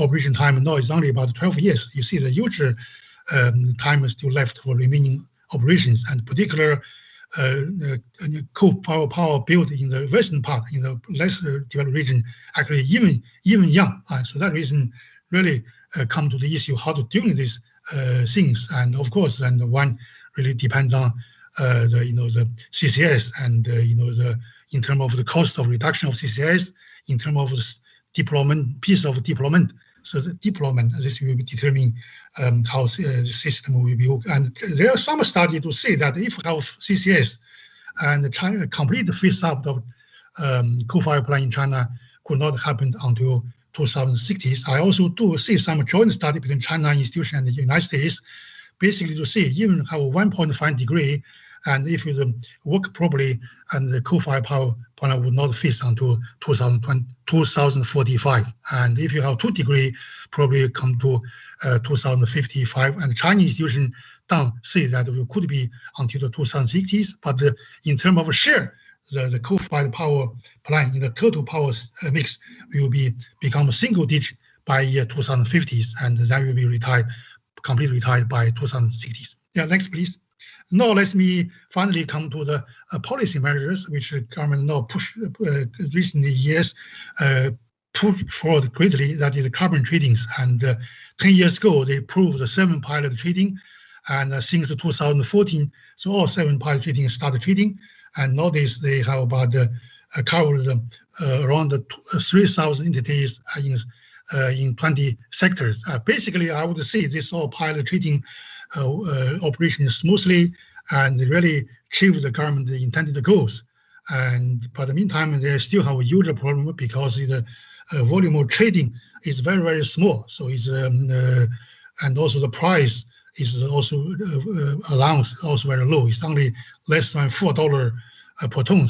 Compared with the US, compared with the EU allowance, is already nowadays more than 60 euros. So that reason, if your government really want to have the carbon trading, carbon market to play the roles, so you really should have the market become bigger. You should also have the price raised to the reasonable level, and then we will be sending sensitive for investment in clean energies and emission abatings. Next page. And so for that reason, the government has make great efforts trying to have the national trading system into operation, and this is actually the efforts already start 2015. What a reason, but now officially started July 16 this year, and they started with carbon, started with the power generation sector, and cover the about 2,200 power plants, and each emit 26,000 per year altogether, and they emit more than 40% of the national totals. And if I say how operating are, basically I would say is I guess is work smoothly, and the trading also going on, and the price is also fluctuating within a reasonable level. It's not like EU first phase. That was kind of from hell to the heavens, and this is not happen. But anyhow, the trading activities is very, very small, because some days, many days even less than 10,000 tons, some days even less 1,000 tons. This is not supposed to be probably market should have this small volume. So this should be looked at carefully. And if you want to have more activities and more tradings, and that is really need to expand the carbon market. And so that's why I stress that to ensure the smooth operation under these conditions, then trying to accelerate the expansion of participating industries and the scope of the carbon market. And so then question is, nowadays you only have the carbon, only have the power gen sectors, and what other sector should be given priorities? As I said, the oil steel sector is about 50% of the national carbon, and the cement industry is about 30%. So this is more than 25% carbons. So you end up with a coal power generation that is almost the 70%. So then I say, so next, if you have expansion, I would say this 2 sectors should be given priorities. And then in the next 5 years, this 2 sectors, why also important? Because the EU has a border carbon adjustment, they already have this one including. And so if you have this one in China, if in the end, if China do have to pay something to EU because their carbon price high, you don't have to pay all to them, because we actually already have our own carbon price implemented. And in the next 5 years, and we could add to other sectors like petrochemicals, chemicals, other building materials, and aviations. So overall, so this will be end up with 70 to 80% of the national carbons, and we will covered by the national trading. And so it's when China carbon trading started, we already have the 40 billion tons, and the EU carbon market, and starting this year is only 16 billion tons. Yeah, 16 billion tons. That means if you in terms of the total emission covered, China current one is about 2 or 3 times than EU's. And given the EU by 2030 will cut level to the only 40% of the 2005 levels, that will probably only cap will be 8 billion. So this is well below the China, something like 60 billion. So anyhow, these are the things that I would say that we, a person like myself, and push forward, and also writing intensely in Chinese media, and particularly in the Chinese top, all the Chinese top leaders read the magazine. So I wrote 4 or 6 papers on push for these kind of ideas. I hope this will be materialized in the next few years, and then we will get the China emission down, and also at least the cost. Next, please. Next, please.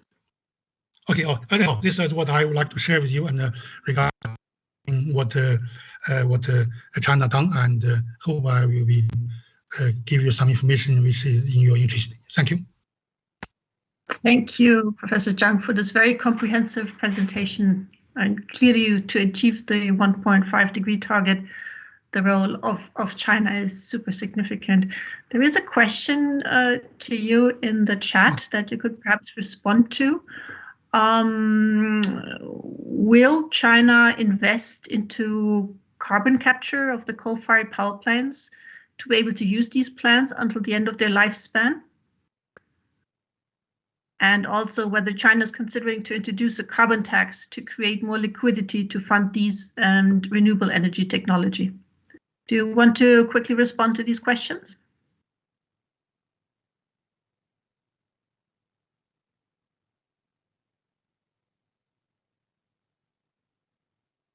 Professor Zhang, can you hear us?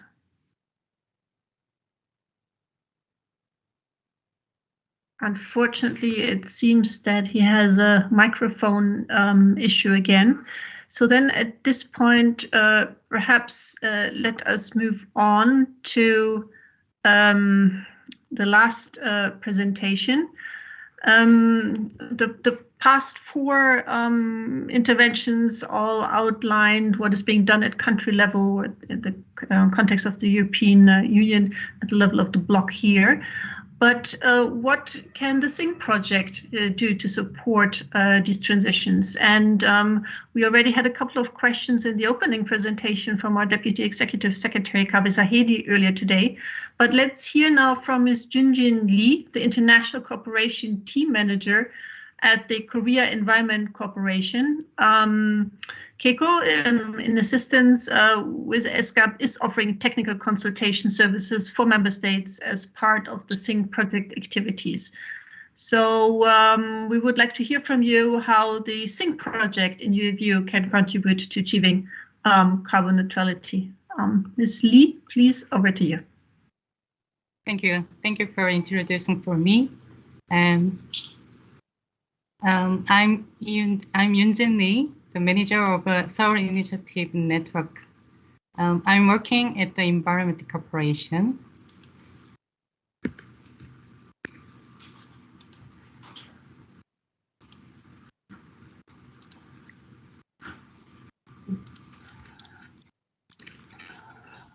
Can you hear me now?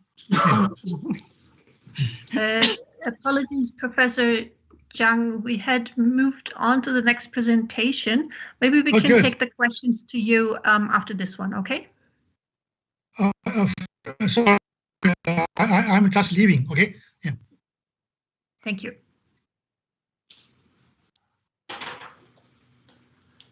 Can I start now? Please proceed, yes. Okay, thank you. Okay, today I'd like to introduce about the Seoul Initiative Network on Green Growth, and I will tell you about how to apply for 2023 network project. In 2005, based on Seoul Initiative on Green Growth Declaration at Asia Pacific Ministerial Conference, the Ministry of Environment of Korea and UNESCO cooperate for economic growth and sustainable development of the Asia and Pacific region. So far, 47 countries have participated in Seoul Initiative Network on Green Growth. And yeah, I will tell you about the Seoul SI performance. Since 2006, we held a total of 14 policy forums for establishing a network of governmental officials and discussion on the direction of sustainable development. A total of 1,542 people attended. And since 2008, we've carried out 40 projects with 20 countries. As of 2021, we are carrying out 2 projects with Uzbekistan and Kyrgyzstan, as shown on the screen. I'd like to tell you about the best practice of the SI project. In 2019, we carried out the project that is the low-cost integrated sanitation management in line with the soil and water pollution in Gyer district of Ulaanbaatar city of Mongolia. And based on this project, we proposed the Green ODA that is funded by Minister of Environment for a follow project. It'll be conducted in 2022. The project budget is $6 million US. Other than that, we promote the follow project as shown on the screen. Under the 2050 Declaration of Carbon Neutrality, we try to promote the SI project more actively to apply the concept of carbon neutrality to promote environmental cooperation and opportunity to collect basic data to improve environment. We are receiving the proposal for 2023 SI network project. The project budget is $140,000 US. Duration is 1 year. The proposal received by 8 October 2021. It will be selected through evaluation by the Minister of Environment of Korea and ESCAP and KECO, and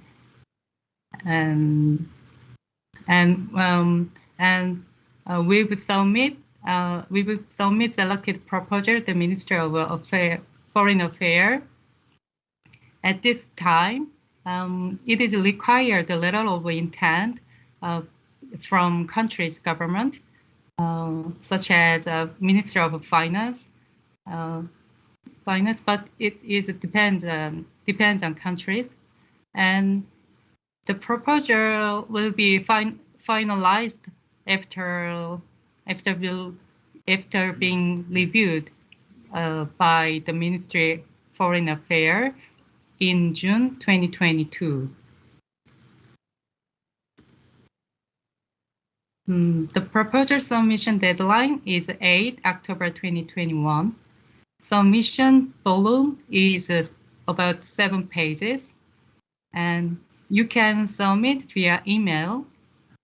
And for more information, please visit the SINGG website. This is just a proposal example. Yeah, you just refer to it. Thank you for listening. Yeah, if you have any question, please let me know. Thank you. Thank you very much, Ms. Lee. Any quick questions to Ms. Lee? Please add them into the chat.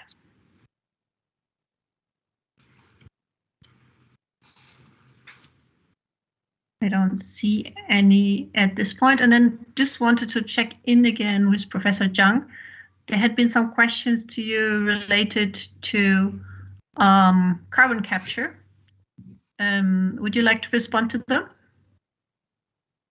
Okay, and thank you very much. And this is also a very crucial questions, and not only for China, which still has the larger coal basis, and also the co-share of the total energy use in China last year was reduced below to 60%. Now it's about 57.8%. First time below the 60%, but still larger share. Like also some other country like Poland and South Africa, they still have larger coal for use. And so that reason the CCS technology and still very important technology, I guess also even for even like US, and that could be also very important, because it's also you have the shale gas and oil gas and so on. But anyhow, if you want to have a carbon neutral, and also the gas is better than coal, but anyhow still is not the carbon free energies. You probably still need to use this kind of technology to achieve the carbon neutrals. And so given that China still have such a larger coal-fired power plant operations, I would say there are a couple of ways to go forward. One is really to look at the plant by plant, whether they still have if there's any less efficient power plant which and operations. And I do see there are some analysis to say probably is only less than 10% which considers less efficient. 90% still considers world-class coal-fired power plant, because it's all built in recent years and all built and China started to very, very careful about the environment, trying to reduce air pollution. That reason this actually is also coal-fired plants less efficient than others, but anyhow, as far as the coal-fired plant, these are the world-class technologies. And but if you still have 20 to 30 years lifetime to go, I would say one way is that we have really to change in our traditional thinking. And before we always think coal-fired plant should serve as a base load. And nowadays we should change these philosophies, change this principle. Let coal-fired plant also serve as the peak load instead of the base load. So that means we will reduce their operating time and then let them operate longer, and trying to don't let them retire too early, and then we will be reduce reduce economic losses. Another big way would be CCS, and CCS I guess is probably is with the COP26 and push for this 1.5 degrees. And I guess CCS probably become much more important than used to be. And I guess nowadays China probably only have about 3 million tons CCS which end operations. But in the future, and I guess this should really efforts to make on there. And also because once you have even the coal-fired plant, if you as a point emission source, and that also easily to reduce the traditional pollution. But if you capture and use for other purpose, this also can achieve the environmental goals. And then this is, and if you make that efforts and then maybe can, increase the scale of deployment, and then maybe get the cost down. I guess this will become a second way to go forward than previous years. Before probably did not see that important because China didn't really commit to the carbon neutralities. But now you have carbon neutralities. Basically, is that your world now become somewhere between 1.5 to 2 degrees. This kind of range, and this is probably the only way probably China can count on to reduce the coal-fired plant. Otherwise, you see recently 1 week also that nationwide there is huge power shortage, power cut, and very, very, very in orderlies, and it causes a lot of the disorders. And reason because you have some renewables, but there is but there's no wind, no water, no sun, and end up that does not meet the requirement. I guess through this action, I guess is probably country will be on the one hand, and will think that we'll probably have more rethinking about the coal growth in the energy mix. Okay, this is my general reaction to these questions. Yeah. Very interesting question, important. Thank you very much for your very comprehensive response also. I'm checking one last time whether there's any additional comment, any chat, anyone who would like to raise any issue. I don't see anything. Then I guess we're coming to the end of our program today. Firstly, let me really thank all of our excellent speakers. I think you gave such a rich perspective on the regional level overall, but also what's happening at country level. And I do hope that all of our participants found the program and the exchanges as interesting and useful as I did. I need to apologize for going so much over time. I'm happy to see that so many nevertheless did stay with us. For your information, all materials, the recording of the session is going to be available on our website later. And we would also like to ask you to take part in a short survey for today's forum with the link in the chat box before you leave. Let me just say in closing that, as you had heard earlier today, the Seoul Initiative project has been implemented for 16 years now. We have a new phase 4, which will continue to support member states in achieving green recovery from COVID-19 and implementing climate action towards meeting the goals of the Paris Agreement. And I would also like to acknowledge and appreciate the contribution of the Korean government, the continuous and very stable contribution for the Seoul Initiative project. On behalf of ESCAP, I look forward to working with all of you through the SINGG project initiatives towards achieving carbon neutrality. Thank you very much. And again, please do respond to the survey which was provided in the chat. Have a good day, afternoon, evening, everybody. Thank you very much again.